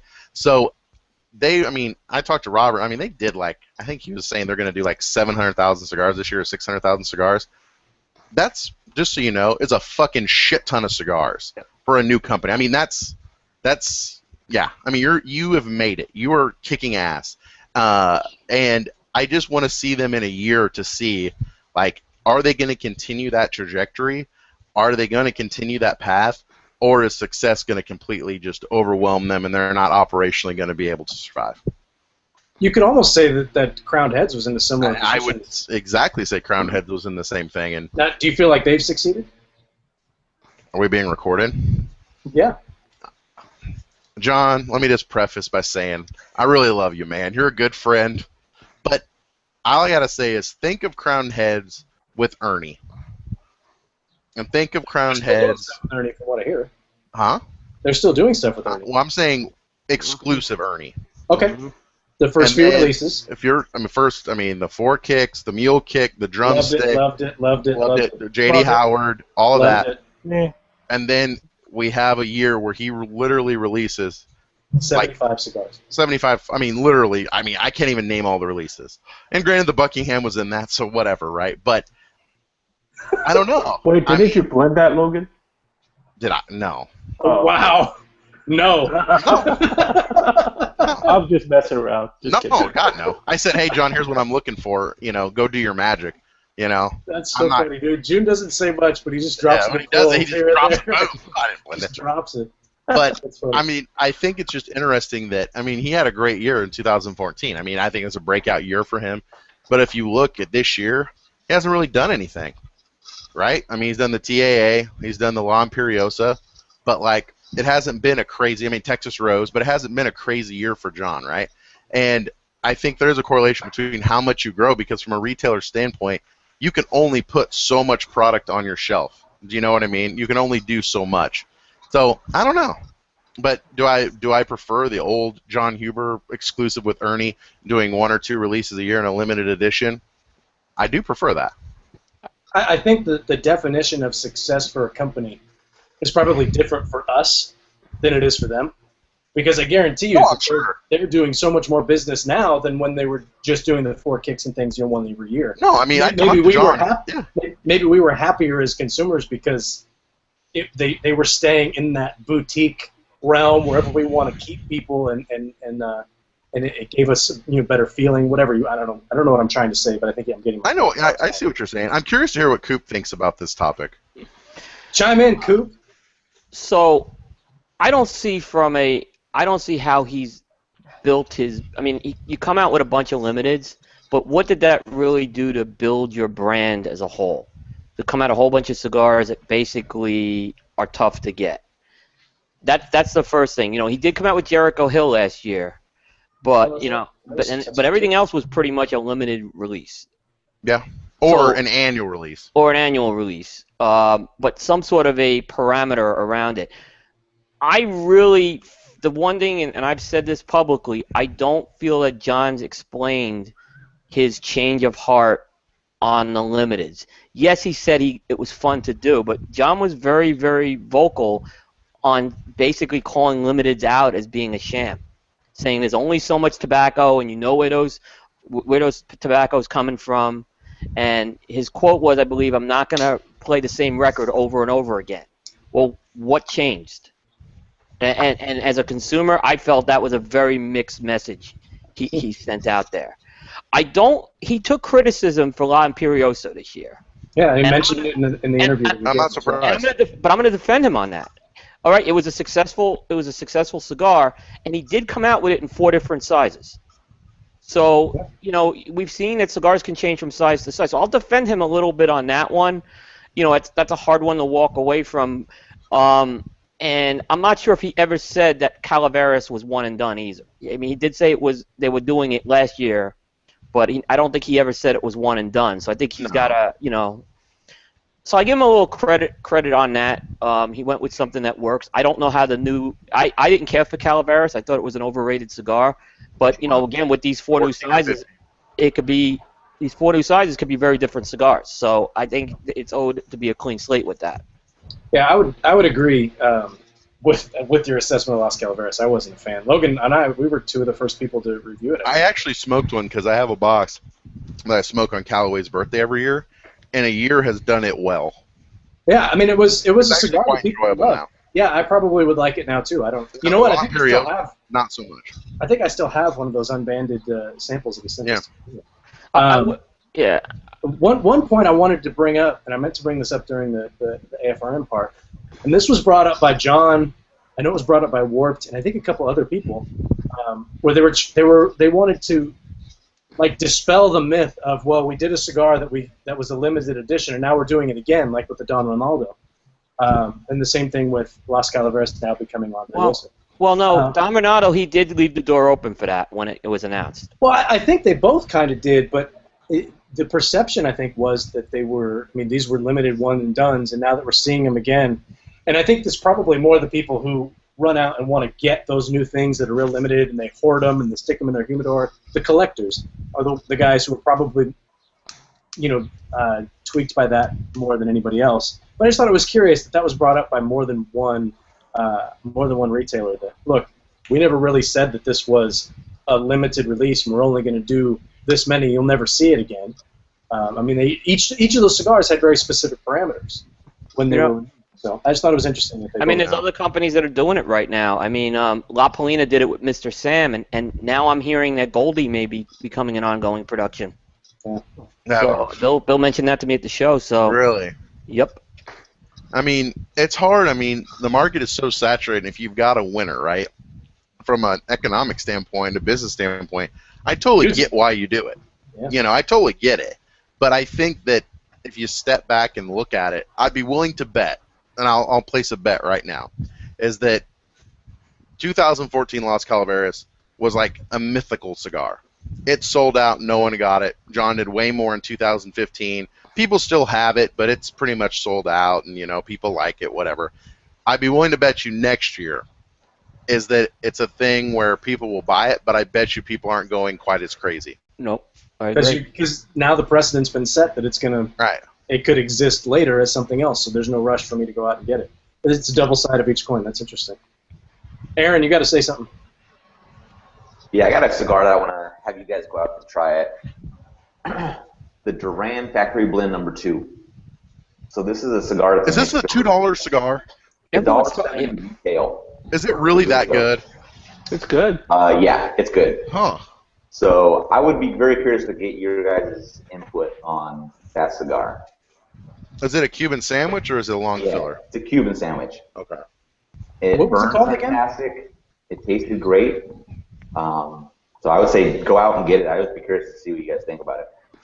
Did we get samples of that, Logan? No, but we got the... I don't know if I think you got it. The guy that was rolled by the Cuban guy that was like a $50 cigar. The Salomon? Yeah. Yeah. Well, you handed it to me, but you didn't give me much background on it. Oh, there you go. So we probably need to review that, I think. Yeah. Yeah, it's a tweak off the Roberto Duran signature, which is which was the old Roberto P. Duran cigar. From what I heard, the blend was tweaked slightly. It was put into a Salomon. It's being packaged in coffins, and it's, I think, limited to 3,000 cigars. Okay. Yeah, I know that you handed me that one and some other one that I don't remember what they were. But, I need to smoke it. yeah, we'll have to review that one soon. All right, what else? We're kind of coming up at the end. We've been on here a little bit longer than People we still keep watching this I posed a nonsense. question to Rob the other day. I want to get your guys' take on it, and I'm going to just be a shit stirrer right now. do it. Do Stir any the of you shit. guys think that the Solar Mesa makes it to market in its current incarnation? Well, has anybody smoked it in its current incarnation to be able to Well, I know? just want to know, like, he took a bunch of orders. Does it come out when he says it was going to come out later this year, or does he need to go back and work on it again? Well, I think by the current iteration, I mean, we know what's in it. He's told everybody what the blend is. So your question is, will it change before it hits market? Yeah. Does the cigars he already have rolled? Does he sell those cigars? I mean, I'll go. Is that, I mean, from my understanding, I mean, he's rolling them at Hoya, and from my understanding, they are rolled, or at least some of them are being rolled. But I think Steve's a pretty cautious guy, and I've had a lot of conversation with our Cigar Safari and other places. He's a pretty smart businessman. I think one of the better businessmen in the industry from a business, not about cigar business, but just business in general. And I think Saka's pretty cautious, where I don't think he would say what was in it or talk about the branding or give a tentative date unless he thinks he was going to hit it. Now, none of us are really going to ever know because we haven't really smoked the cigar first. But I will say something about Saka that I thought was just completely un-cigar industry at all. Is that the Cigar Federation store in Delaware Cigar bought a bunch of boxes, right? And we're like, went pretty deep on it. I mean, it's like above a $12 cigar. I mean, it's fucking expensive. And we're like, well, dude, like, what assurances can you tell us that this shit's going to sell? Like, I mean, I know it's going to because it's fucking Steve Saka. But, like, what if it doesn't? And he goes, listen, if it doesn't sell out in, like, 2 months, then you ship all that shit back to me and I'll refund your money instantly. And Wow. no, and I was fucking floored because that's not how it works. Like, you break it, you buy it. Like, I mean, that's how it works. And for him to do that gave me all the confidence in the world that if he's that confident, then there's no reason everyone else shouldn't be confident. So I think Steve, is going to be very successful. And I think, to answer your question, I think the blend will be the same. He's got 2 other lines, though. There's 2 others. And pretty much I think they're still works in progress, though. They are. But he wanted to get the brands out there. Yep. Coop knows everything. Yeah. It's frightening. It really is. Well, no, he was pretty public on that, but he didn't take them to the show because they weren't. And you couldn't order them either. You couldn't order them, but he had to get the brands out there. Let's put it like that. I've got the names of them on a price sheet around here if I can find it. But yeah. Okay, so anybody else want to chime in on that? I want to hear what Aaron's going to say. Yeah, what do you think? No, I want to hear what Rob asked the said. question. So I don't know. With as detailed as he is about it, and from what I don't know Steve, very well at all. So, but from what I hear about him and how much of a perfectionist he is, just knowing that he didn't give out any at the show and that he was still sitting on them because they weren't ready to even give out samples, that at some point down the road, a couple months, he keeps trying them and he says, no, this just isn't going to work, and he just kind of scraps it and redoes it, or scraps that line and comes out with the other ones he's going. Like that's why I don't know. That's why I kind of thought about the question. The only thing is, though, is he had to buy, like, it's not like he just went into, Aganorsa, like Nick, right? Went to Aganorsa, Casa Fernandez, and just used some of the tobacco they had. Like, Right. Hoya doesn't use a lot of different tobaccos. I mean, they're very good at using what they use to make what they make. And he had to go out, I mean, he even said, I think Robin backed me up on this, I'm pretty sure this is right, but he had to go out and buy specifically this tobacco because Hoya didn't have it. Yeah. So Correct. at this point, if it doesn't work, well, it's a fucking, I mean, I don't know how much he bought, but, I mean, that could be hundreds of thousands of dollars just down the shitter. Yeah, but is he the kind of guy that would take that hit knowing that it's not what he wants it to be? I mean, it's possible. It's an interesting question. It's a great question. No, I don't know. But will he swap maybe one leaf, half a leaf here, half a leaf there? That I could see. I could certainly see that. Yeah. Okay. Fair enough. I'm trying to look I through love the speculation. questions to see if there's anything that we need to hit here. Yeah. Can No, I ask you a question? Oh, yeah, let me hear you you, can. Rob. Go ahead. No, go ahead. What was the? I mean, I don't want to go negative, but let's go there. What is a cigar that you smoked at the show that you were just like, what the fuck happened? Like, what are they doing? Like, what is going on here? I haven't smoked enough to say one way or the other on anything like that. And I haven't smoked anything that I smoked and said, ugh, I couldn't finish it. There's some things that, I think I wanted more out of the La Mission, but I think in about 6 months it's going to be a really good cigar, maybe 8 to 10 months. Other than that, I mean, I don't know if I have enough to answer that question. I was just doing some filler so other people could think. Okay. Anybody else want to answer, or is everyone too scared? I'm going to answer. I'm just looking through my list here. Wait, do you have an answer, Logan? I feel like you must. I do. What is it? Break it down. Answer your own question. Okay. So I wouldn't say that, and I'll probably get a lot of shit for this, but that's fine. So, Jose Blanco, I just want to let you know that I love you. You're a good friend. But I was just not super overwhelmed by the Señor Maduro. Like, I wasn't a big fan of the original Señor. It's okay. But, like, as long as he has worked on it, from my understanding, I was expecting something. But I smoked the Emma cigar, and I was like, damn, that's pretty good. So I don't know. It was very weird Maduro for me. And there's not many I don't like. I just thought it was very strange. What about you, Coop? I mean, right now the one that's coming out maybe is the La Polina Red Label. I haven't smoked it. Yeah, I mean it just, I'm not saying it was, but it wasn't a cigar I was necessarily gonna just put down. I guess I just had very, very high hopes for that particular cigar, so to speak. So I mean, that's kind of one that I would say comes to mind, at the top of my head right now. I'll go on the flip side of that. If anybody else has anything they want to chime in. Look at Robbo as being positive. Well, I'm going to go flip side, and I think Coop's going to back me up on this. The Tierra Volcan Fino. Oh, what a great cigar that was! Great cigar. The Tierra Volcan, the original release, in the tiny one. What is that? What's the little one called? I can't remember. Corto. It was Volcanito. The Corto and the Cigarilla one. No. It's like a Petit Robusto. Corto. Oh, I don't know. And Corto, yeah. And the just the Classico, which is more like in between a Toro and a Robusto. I don't remember the sizes. Those are really good blends, and I really enjoyed it. But the Fino, forget about it. And that Lonsdale, it's such a good cigar. That Lonsdale, it really captured what that cigar was all about. Absolutely. I mean, everything came together with that particular blend, I think. When we went, they had an event the night before the show opened up, and John and I were there. Coop was there, where we had a chance to smoke it, and we got to drink some really good Hennessy as well. But I was a little bit disappointed when I heard they were just coming out with a line extension, because I really like what they've done so far. I smoked the Liga one. That was good. The Liga Maestro is a really good cigar too.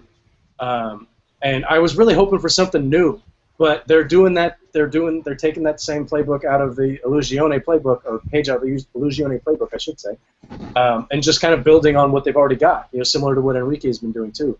And that cigar got better. I don't know how they did it, but it's a great cigar, and it even got better. I was remiss to not mention that earlier.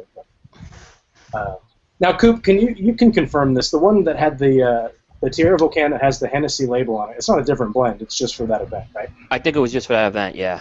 It's not a different size or anything. It just has that second label. I'm not 100% sure. Okay. Yeah, I know I talked to Marcus about it, but I can't remember what the answer was. But I really like what they're doing. And they know how to throw that was probably one of the most unique after parties I've ever been to.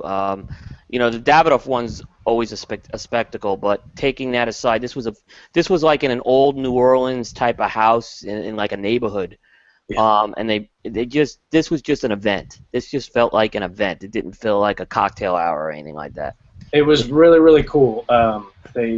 Different food was presented throughout the. Food was phenomenal. Food was really good. The cocktails, they had some guys from Hennessy there. It was a Hennessy 250th anniversary blend or whatever. Yeah. They were celebrating with, and that was. I'm not a cognac guy, but oh man, they gave everybody a little. What are those called, John? The little snifters, or they weren't Capitas? snifters. They're Capita glasses. The tiny little sipper glasses. And I finished mine, and there were a couple on the table that nobody touched, so I took another one. I'm not gonna lie. You did not. Oh, absolutely. You totally pulled like a Caddyshack. You know, like I'm not taking familiar people's enough with drinks Caddyshack. off, putting it. I've seen Caddyshack. It's a great movie. That's I've seen it, but I don't know it enough. But it was there were samples that were pouring out, and I guess there were some people that they thought were going to come that didn't show. So I just. Oh, so you drinking? Okay, I thought you meant you. I wasn't taking like people's drink samplers. No. I wasn't taking some that was already sipped from. I was taking. Oh, okay, well that's good. And they were doing some interesting drinks. They did a Sazerac with, instead of using an absinthe wash, they used a Lafroy wash. Quarter cask, yeah. And it was really, really interesting, an interesting take on that cocktail. But that was one that really jumped out at me. And I don't know, do you guys want to keep going? We could probably keep going for an hour. I mean, I got a few minutes. I got time. Yeah. So what else do you guys want to talk about?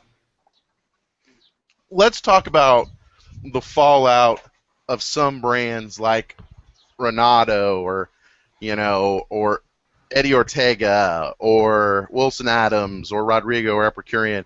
I felt like this year, like every year there's brands that don't show up to the show.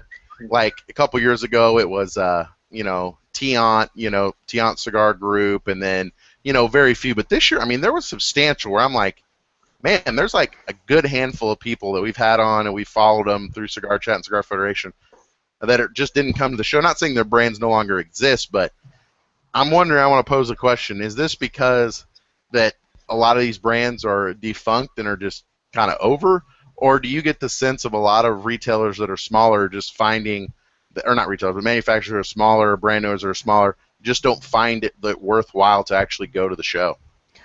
I think Eddie went through a restructuring with things right now. It's in Quality Imports, because I saw some email from him and I was like, what the fuck is this? He is basically, it's looking like he did a similar arrangement to what Jason Holly did with Viva and Miami Cigar, in that Quality Importers is now his distributor, and at the same time he is now basically working for Quality Imports, running the whole sales force.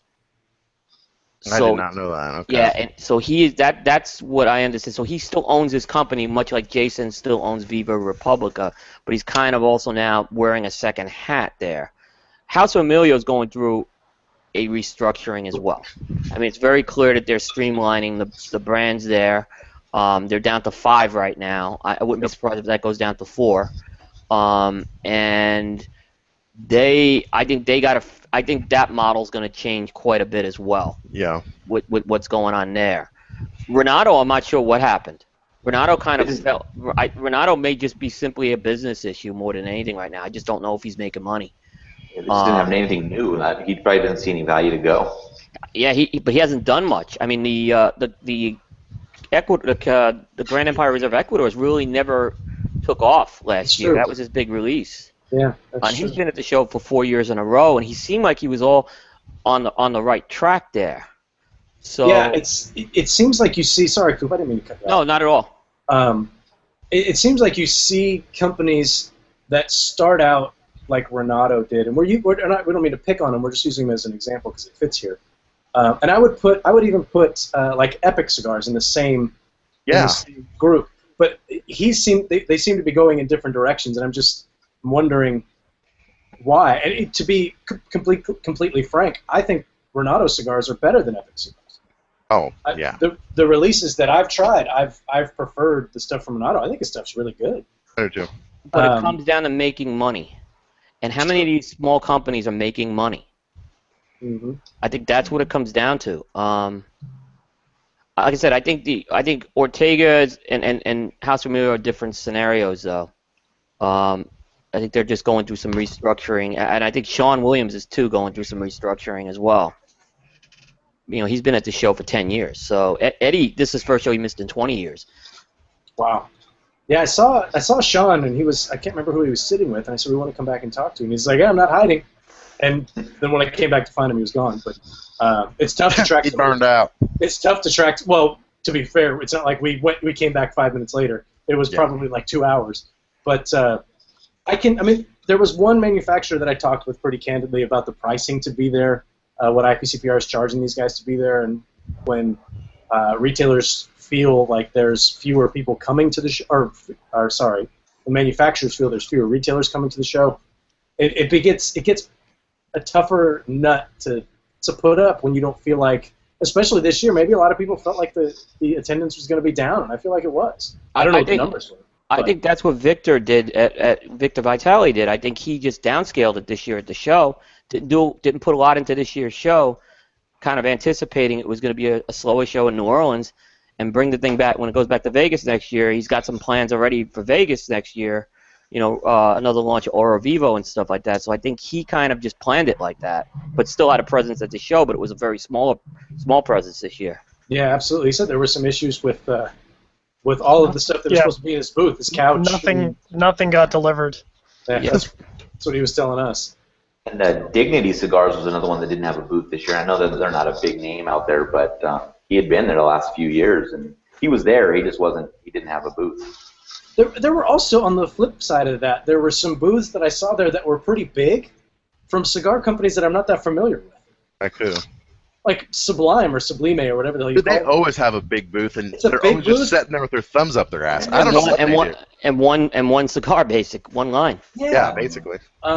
And like, I don't know, there were just some that I felt like I see the booth, I'm like, wow, this is a nice setup. And oh wow, I've never heard of this. There was one, and they had a big booth, and they had a ton of guys working there. And for the life of me, I can't remember what it was, and that's unfortunate. They were in the back. I'll have to look at a map. It's that Chinese cigar company, isn't it? Which one?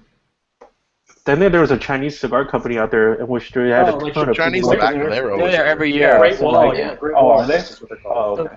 Last time in New Orleans, it was in 2010. They were the first booths when you walked into the show, Oh, and they had a booth probably twice the size. well, they should have made a finger trap instead, Did you guys notice? Did you guys I'm notice? glad that you said it. None of us did. Yeah. Yeah, whatever. Yeah. Racist. Sorry, go ahead. Coop wants to make a real point. We're bullshit. Well, it's a question for you guys. Did you guys see some booths that were dead that you wouldn't have expected to see dead? Because I saw a few of them out there. The one that jumps out at me was Miami Cigar. Yeah. Dude, they were out back in butt fucking Egypt. They had a not horrible surprised. location, and like I was saying when I said at the beginning, how the spacing was weird. Like there was all these younger, hipper feeling companies in one area with a lot of music and things. There was That's true. energy, and then when you get over to where Miami was, it was dead.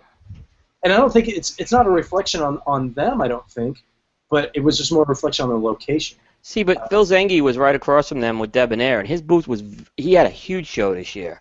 I spent quite a bit of time there, and he had that in the Indian Motorcycle, and they were right across from them.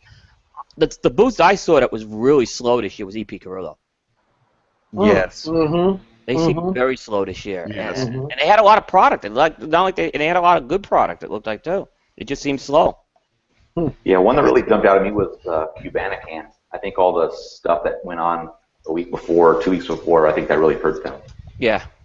Well, to me, they fall under. There's companies that fall in a particular group for me, and they're constantly rebranding, or it's this year we're doing this year we're doing that.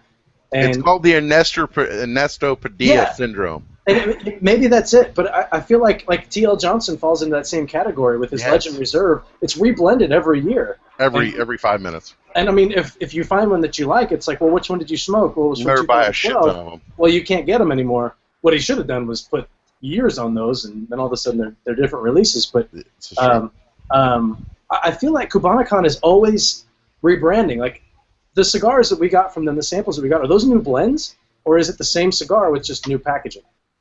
I think the Maderos Oscuro is something new. And they had a Connecticut that was new too, I think, right? They were, from what I understand, it was slightly tweaked, but they never really took that line off. They never really took that line national, so to speak. It was always kind of something in the back of their portfolio, and they were before all the stuff happened with HR. They were planning on basically taking Maderos, as to showcase it at the show. So that was in the works all along. But Maderos is one of those lines. It's just been there. and it just never seemed to get traction, and it seemed like they held it back for whatever reason. Yeah, because it felt like last year was the year that Cubanacon had separated themselves from Terrazona, and they had a new look. They had the HR. They hired all these people. They spent some mad fucking ducats. Yeah, it felt like that was the year that they were going to take that next step, and I don't feel like they did. And I don't think it had much to do with what happened the week before. I don't know. You know, I like those. You hear guys. a lot of stories, and we don't have to talk about them, but I mean, I think it's just a classic case of, it's not like Field of Dreams. If you build it, it doesn't necessarily mean they'll come. And I think that's what happened to Cubanacon, is they got a big name from the Cuban industry, right? They got, some big names. Spencer Drake, big guy, knows how to run a sales force, at AJF, and has some good reps and had some good marketing and had a lot of money, and it just doesn't necessarily translate. To quote the great Skip Martin, is you can't lie about the tobacco. I'm not saying they're using bad tobacco or have bad cigars, but obviously something. You put something behind it's either mismanagement or something. If the cigar people didn't like the cigars, there's something. Yeah, I don't know. I want to hear Coop's take on this. No, I think I'm agreeing with you on that one, Logan. I think I would agree with you on that. I think you nailed that. Go ahead, keep going. Yeah, I just think the thing I wondered, right, was I don't know, but this was going to be the 170th anniversary year for Urbana. And is it really that yeah, old? 1845. So last year at the show, they were mentioning that they were going to do some stuff around that. And maybe they had, I don't know if that was something they were going to launch at the show. I don't know if they had line extensions for HR. So it could, they just never disclosed that information. So it could have changed some things there too. They seem to have a loyal base though, because their sales force is so likable. And that's, I think, the one thing that maybe saved their show for them, if anything. Yeah. It was slower. I spent an hour in the booth with Robert Medeiros, by the way. And I talked to Robert extensively on things, and probably more stuff was said off the record than on the record, but one thing that was very clear is that Robert's ready to move on from HR. He's just not going to let it go without a fight. He's going to let it go or not going to let it go? He look, let's put this. He's not interested in continuing HR, but he's not going to just turn it over. He feels that he has the rights to that. The HR is his. Okay. Well, I don't know. I know none of us are lawyers in the room, right? I'm not even going to try to guess it. I'm not going to try to guess, but I got to know this, and I'm not a lawyer, but I don't need to see this.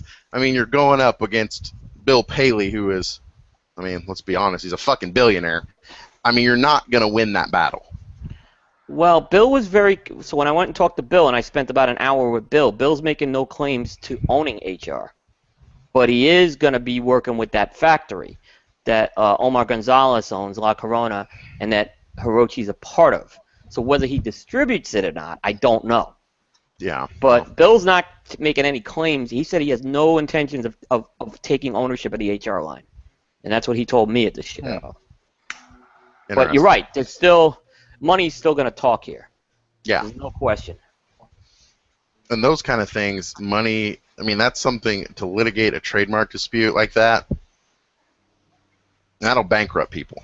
That's ducats, son. That's some ducats. That's some ducats. I think in the end, Frank Herrera is going to be licking his chops over this one. What did you say, Coop? You got run over there. I was going to say someone's probably going to have to write someone a check, and that's how this is going to get solved. Yeah, absolutely. It seems like that's how these things always get fixed. Or resolved, I should say. Maybe not fixed is the next term. One company that baffles me a little bit, and whoa, it just got really dark in here. The company that baffles me a little bit, they're successful, but their booth was quiet. They had a shitty location, but their booth was quiet. And I never see anybody talking about their cigars from this on social. Like, man, I just smoked this new one from Black Label, and you have to check it out. They must be successful. What are you going to say? You knew I was going to say that. Were you going to say Black Label? Black Label, that's exactly what I'm talking about. I thought you were going to say someone else. Oh. I was going to guess. Oh well, I was going to say 262. Oh well, yeah, maybe, but I don't know. I don't see the. It feels to me like Black Label is always coming out with something. I can't keep up with what the Really? releases are. It feels like it, yeah. They have a lot of really? lines. They have about 8 or 9 lines. Well, they came out with 6 to start, but then they just do the annual of the Deliverance and the Morphine, and that's been it. Yeah, well, I don't know. On the annual over a couple of years, I don't know. It just seems to me like Really? I don't know. It feels like the cart before the horse with them for some reason. But they must be doing well. Logan, they seem bigger though. They seem more of a regional brand to me. They're very big in Texas. Yeah, they're not big in the Southeast, but when I went to Dallas, they were big. They're I everywhere. see them in a lot of stores. Yeah. Well, Stephanie, who's like their brand manager, is from Cameron, Texas, which is literally about an hour away from Austin. And then James and his wife, and I always forget her name, but the ones that, Angela, they live in Nicaragua and they have the factory now. They're from Cameron, so they're very big in Texas. And if you're going to pick a state to be big in, it's Texas, right? Well, it's true. I mean Texas or Florida. Yeah, I mean, they could have, that could be their whole thing. Like, we're not worried about expanding. We're doing just fine. But they actually, I mean, I talked to them a little bit. They're working with some brokers, and they're covered in the Northeast now. So, I mean, they're not huge by any means, but I think they're growing, they're not a Caldwell doing 700,000 cigars, but, I mean. They're growing quietly, then. They're growing quietly. But the thing about Black Label is, like, I mean, I'm not a big fan of a lot of their cigars. I like some of them. But, like, there are some people that are just fucking die-hard Black Label people. Yep. I mean, I'm talking fucking hard. Well, like, that's what I'm saying. Like, it's crazy. That's what I'm saying. It just seems like there's a missing component there. But that's just in my perception because obviously they're doing well. They made a big move with the factory, too, though. And from what I heard, and I hope I'm not misquoting it, but I believe it was Skip who said he saw a big difference with some of those existing 6 lines now coming out of the new factory. He thought they went for the better. Well, maybe I'll have to revisit because I would kind of echo what Logan said. There was only 1 or 2 that I enjoyed when I smoked them. They're definitely better. I mean, I would agree with that. I mean, I've heard the same thing. They're definitely better. And, I mean, them being able to come in and, I mean, obviously there's some cost savings and efficiencies you get by having your own factory, right? You're kind of cutting out the middleman. And I think it was a pretty solid move on their half. And very smart, I think, on their half to announce the price decrease before the show. So they didn't go out and sell several $100,000 worth of cigars and then come out, 3 or 4 months later and then be like, oh, yeah, we're reducing price. And everybody's be like, well, fuck you, asshole. Like, are you going to give me this discount on all these cigars that I just bought from you prick? I think it was a very classy move. Yeah. I know. And, again, I'm not trashing them by any means. I just think it's interesting that they are obviously doing well, but their booth was quiet every time. It was pretty quiet, I guess, yeah. So I don't know, just a curious thing. Another company that was actually right next to them that I'm happy to see doing well is Cabal. And with that original release, I really loved it. The Linda. Is he doing well? I feel like it. I mean, he said that whatever, we talked a little bit, and it seemed like things were going well. And the Linda, I think, is a really good cigar. It's expensive. It's a good story. And it's cool, but it's hey, Coop, you're shaking your head. Well, he just doesn't promote that line. Which one? Which one? Cabal. I don't see any promoting of that line. Yeah, that's true. I actually made a comment to him about that too. And he kind of admitted to me he's not good at that. But there's no. I just don't see him like trying to. I see Black Label. They promote that line, but where? How do they promote it though? I mean, just giving press information, okay? Just engaging with the media. I don't see. They go to events, dude. They go to underground events. They go a lot of places. Stephanie travels quite a bit, actually. Chris, maybe because he's a one-man show, and this is not a knock on the cigars. The cigars are good, but he just doesn't seem to promote that brand at all. Yeah, I don't know. The conversation that I had with him seemed like maybe that's going to change. I don't know. I hope it does, and I hope the Linda. I hope so too, because I think he's got some good stuff he's doing. Yeah. The esoteric for me was a bit of a miss, but I didn't like that either. It was a little too mild. But the Cabal, the original Cabal, is fantastic. I smoked it at the show again, and it's a great cigar. The Linda I smoked last year, and it's the same blend, and it's from the same production. So that one's going to be a really popular cigar. It's expensive though. You know what cigar that's a game changer? Not a game changer, but I think I couldn't get enough of and I've smoked like 6 of them, What's is that? the fucking Purple Rain by El Cedro. Have you smoked that? The purple dye. I know, but I'm calling it the purple La Barba Purple's the purple drink, and the El Cedro Purple Dye is the Purple Rain. I haven't. Holy shit! Wait, which one did you smoke though, Logan? Because there's a Habano and there's a Maduro, yeah. No, it's the Maduro. As I smoked the Habano had a little bit of heat to it, but it was good. It's very different from his other stuff, and that falls into another category of company, I guess, that we're kind of hearing a lot about, but I haven't really seen much from them per se. I haven't really even smoked their cigars yet. Is Cesar cigars, because he's making their stuff now, from what I understand. Yeah, that I think was why there was a slowdown with him last year, as he went to a factory change. He did. And he had some personal stuff going on that kind of caused that. Yeah. But, no, he's back, and I don't know what the deal is, distribution or part ownership, I don't know, but he's doing a lot of it. And I've smoked some of the Caesar stuff. It's just kind of missed me. The one that they gave me that was the strong cigar, Rob. It didn't, nothing for you. No. I mean, they were talking about it like it was the heater of all heaters. I didn't want to smoke it because it's wasted on me, because I don't look for that. I'd rather go, no. Not a fan, huh? It was not very good. All right, so it looks like June froze, or he's asleep. I'm here. Hello. You guys can chime in. You guys jump in at any time. No, it was because he was doing this. Sorry. I got a question for those guys being on the West Coast. Yes. What's going on with Wilson Adams? They were just at the Chattanooga Tweet Up, weren't they? No, they weren't. I was at the Chattanooga Tweet Up. Oh, okay. And they were not there, but it seemed like that Brandon was making a push before IPCPR, and then Mr. Wilson, I don't think, ever made it out. And then I thought he was going to be at the show. Maybe Logan's not a West Coast guy, but he's got. No, but I know, because I emailed him and asked him if he was going to be at the show, and he basically was like, "Yeah, man, I'm just not at the show. It's just not going to work out for me." So I didn't really probe, but he just, I think he kind of falls into the bucket of, maybe not financially makes sense to go to the show. Well, they had some issues. Well, with a partner and stuff, a couple years ago, yeah. So, but I've seen that original release, and the original Lancero was really good. And then the one that came out with the red band, the Sumatra, but Great that was cigar. Great cigar. I didn't smoke that one. That was I do remember when we had Brandon on the show, and he was backlit, so we couldn't see his face, and it was like we just couldn't see. There was just a talking head, but you couldn't see him. But other than that, I don't know much about him. I exchange social media comments with them every now and again, but that's it. Aaron, say something. Another cigar I was interested in at the show, actually probably the one I was most interested in, was the Hammer and Sickle, and I'll probably butcher the name, but it's the Kalanach, I think. Smoked is what it. it's called. Oh, I smoked that. Is it good? Oh, I can't believe you smoked that. It is. I loved it. So jealous. Really? It's got here, and I actually have one, I I just just smoked need to that. smoke I it. actually just smoked that before today for the first time. It's got the creaminess of a Connecticut. It's got the sweetness of a Corojo, and you get some of this peaty, earthy taste to I'm it. in.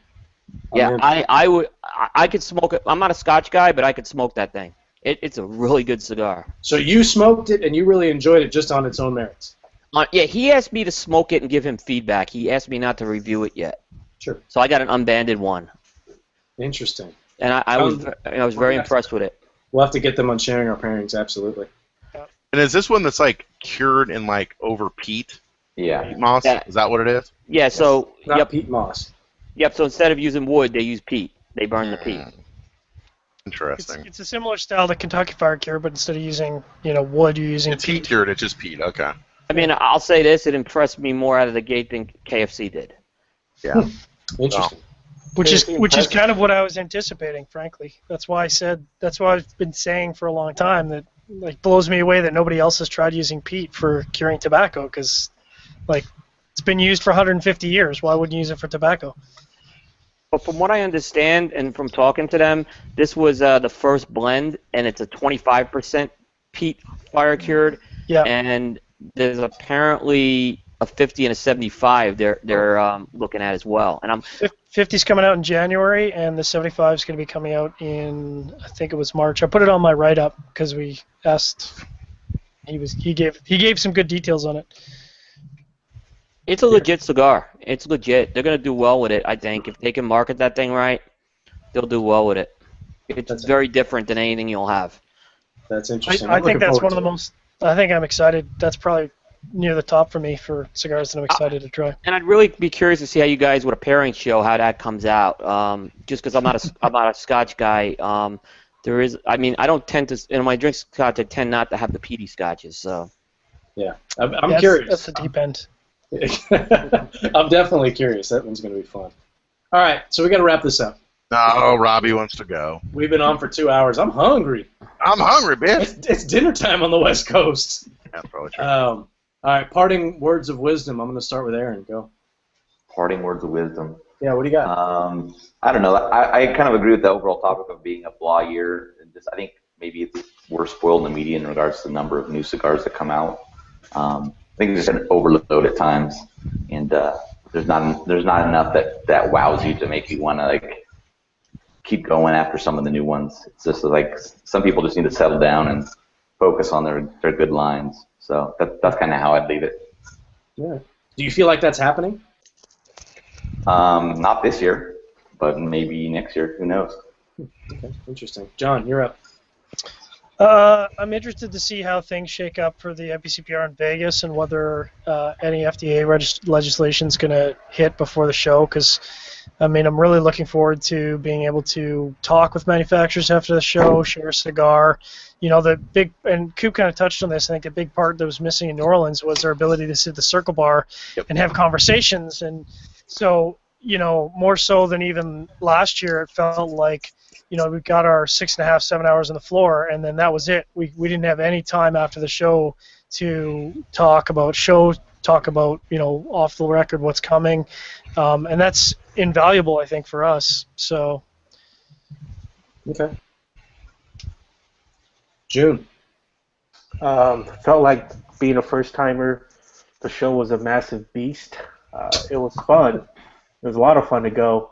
Looking forward to going back and making more relationships and just, you know, meeting more people. It was super exciting to meet not only the manufacturers but also the CMA crew and putting names to faces, aside from, of course, Aaron and Rob, in which we live so close to each other. Yeah, but we still never. Yeah, it was great. What's that? I said, yeah, we Aaron's like 5 minutes from me, and I never see him again. Yeah. And it's mostly my fault. I take the blame.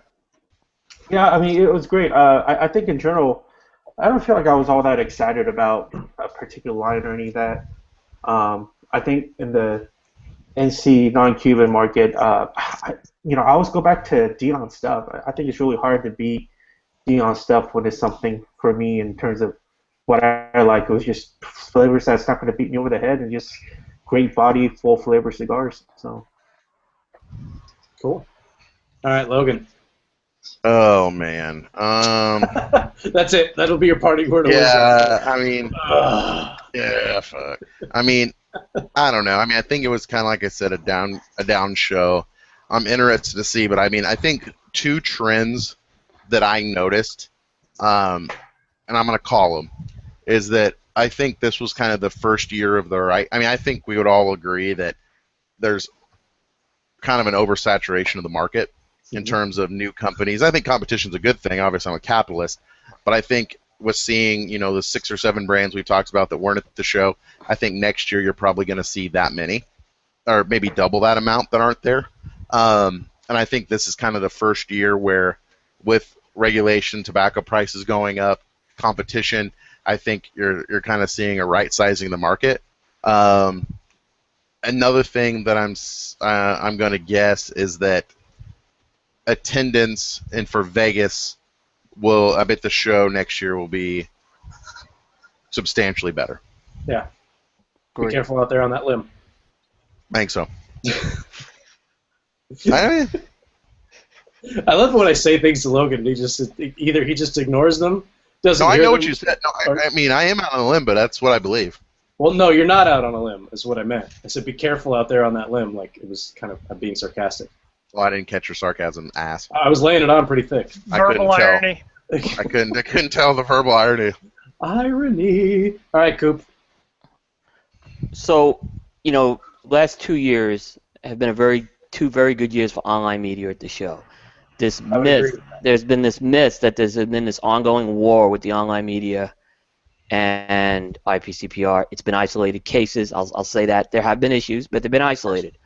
I think we've had 2 good years, and I'm going to say something, probably going to be controversial, it may piss some people off, but I think it's time online media has the ability to ask for show samples.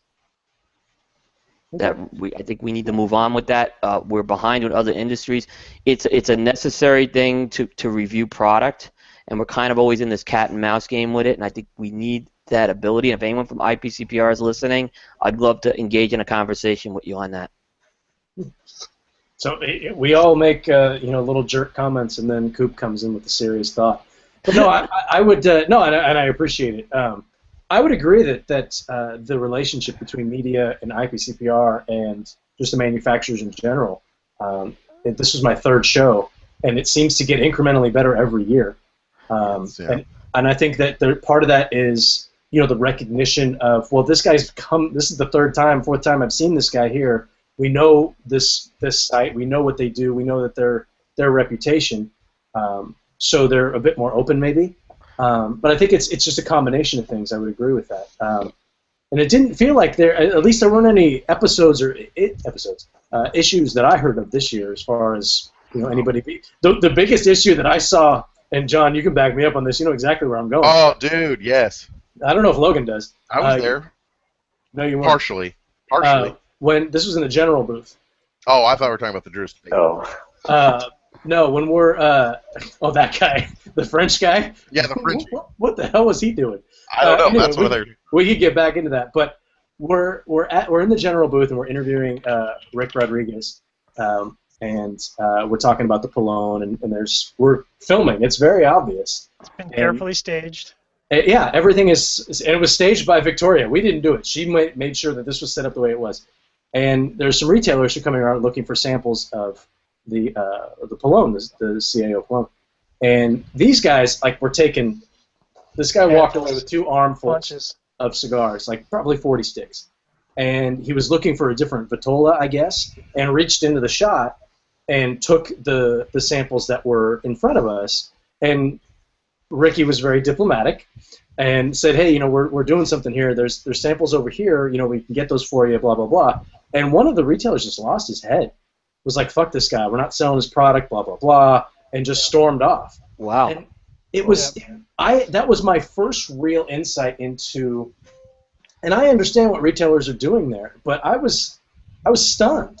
You don't remember what happened at Matt Booth last year?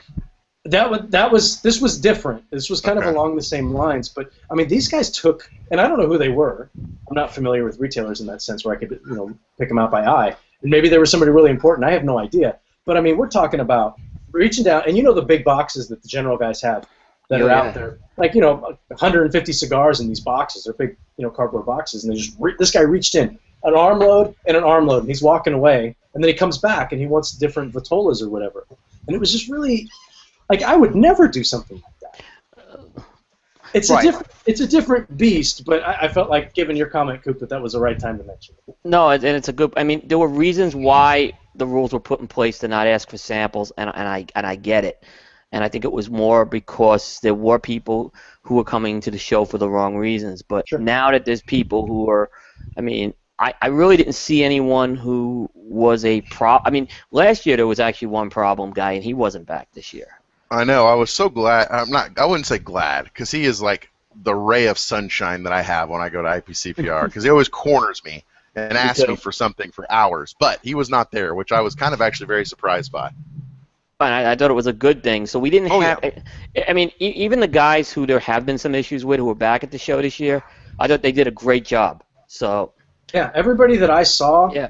Of the people that I knew. Granted, there's going to be some people floating around. Like there's Cigar Jedi. I'd never heard of them before. Or Cigar Stogie TV. I didn't know who that was. Yeah, I saw those guys. They had better shirts than us, but That they did have better shirts than us. Cigar Guys Radio, they're pretty good guys. I met them in Chattanooga this weekend. So I mean, there's some new guys that were there.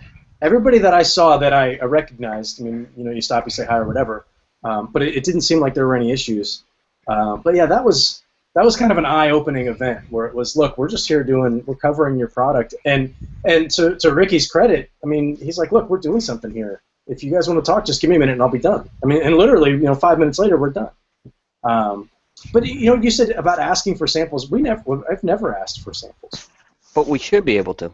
I would agree with that. I would agree. I mean, and provided we do our part and turn them around. Absolutely. We have a role to do that. Yeah. But but I've talked to other bloggers and other genres, and they're just kind of who've had issues at shows in different ways. Like, I've talked to some people in the fashion industry on this, and they're just completely shocked that this rule's in play. So I mean, but it's not like a hard and fast rule because, like, I mean, Coop, when you go into a booth, do you really have to ask for samples? You'd be surprised. Really? Well, you have to. Not that. Look, sometimes you have to. Sometimes they'll tell you to come to the booth. Here's the situation: if someone isn't going to offer me the sample, I'm not going to do it. But there's people who've told me, hey, make sure remind me, hey, come to the booth and get a sample, and then they forget to give it to you. And I think those are the cases I'd like to just have some clarity on, saying, hey, we did talk about getting a sample there. I think Coop and I think we're in the same boat where it's I don't want to ask for it. I mean, if you want to give us samples, we'll review them and we'll do our part. We should just have that. We should just have that ability to do that, and let the manufacturers say no. Let them make that call. Yeah. I don't see, but I get why the rule was put into place, because I think at the time we had to save online media in the show, and I think there were some issues. So I get why it was put in place. I think it's gone past its point right now.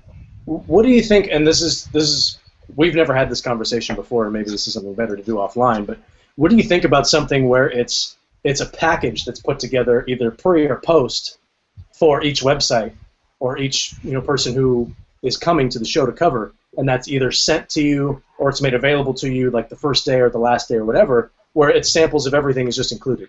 Yeah, I mean, you think about General does that, Altadas does that, so it's pretty much they're all set for you when you get there. Davidoff does that now too, where it's all set and ready to go. I think that's a good thing to have. I think some of the smaller companies, it's tough. There's some companies that have product there, but they're on display, but they're not actually the cigars, so they can't give them out. Yeah. But sometimes you don't know that. Yeah. Oh, interesting. One of these days, John, and you're probably going to have to talk me into it, but we're going to have to go into the Davidoff booth. Every time I see the Davidoff booth, I get nervous. But, Rob, I go back, and I'm not trying to pick on Drew Estate here. I haven't gotten help from them 2 years in the booth in a row, and it's basically as a result, other media outlets have gotten cigars that I have not been able to get because I'm not getting – there's not a proper structure with that. And should I have to go ask for them then, find someone to go – that's where it's becoming a little tricky. And last year I got no samples from the Drew Estate booth because I couldn't get an appointment. I couldn't get someone to help me on that. So that's kind of where I'm going with that. If we had a little more flexibility with that, I think it would be easier. Let me pose you a question. I mean, do you think – and we probably gone too far, but do you think that online media is capitalistic, or do you think it should be communist?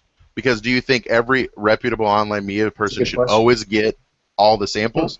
Because, I mean, I'll be honest, like, we don't have an issue with Drew Estate. I mean, we go into the booth, we did all the interviews, we got all the samples, but there's booths that you're walking into that maybe we don't have a relationship with that we didn't get. So, I mean, there's going to be some of that crossover. So, I mean, is the solution that you make everyone an equal playing ground no matter what? Because the way I look at it is like, you've worked hard for your relationships, I've worked hard for mine. Yes, there's things you can iron out with different companies, but at the end of the day, like, it's kind of a personal relationship, and if we let everyone have every single sample, then what's the point of us trying to cultivate a relationship with someone?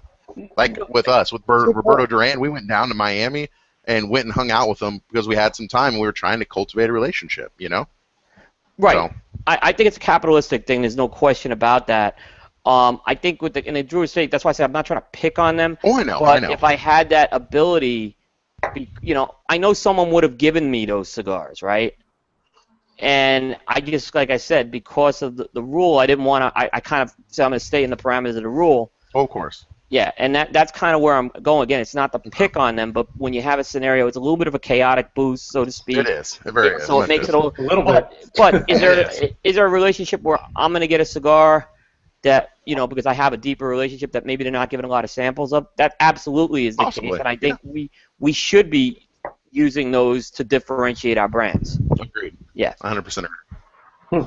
That's interesting. No, I've never. This is thought like about it. deep thoughts by Yeah. Cigar Chat tonight. Right. Yeah, let's at this point we should just wrap it up. Yep. But, Before I get in more trouble. Coop, we're all we have to go take a timeout because of Coop. Yep. But no, this was a lot of fun. Good. I like shooting the shit with you guys. We should we've talked about this before. Do it more often. We'll get.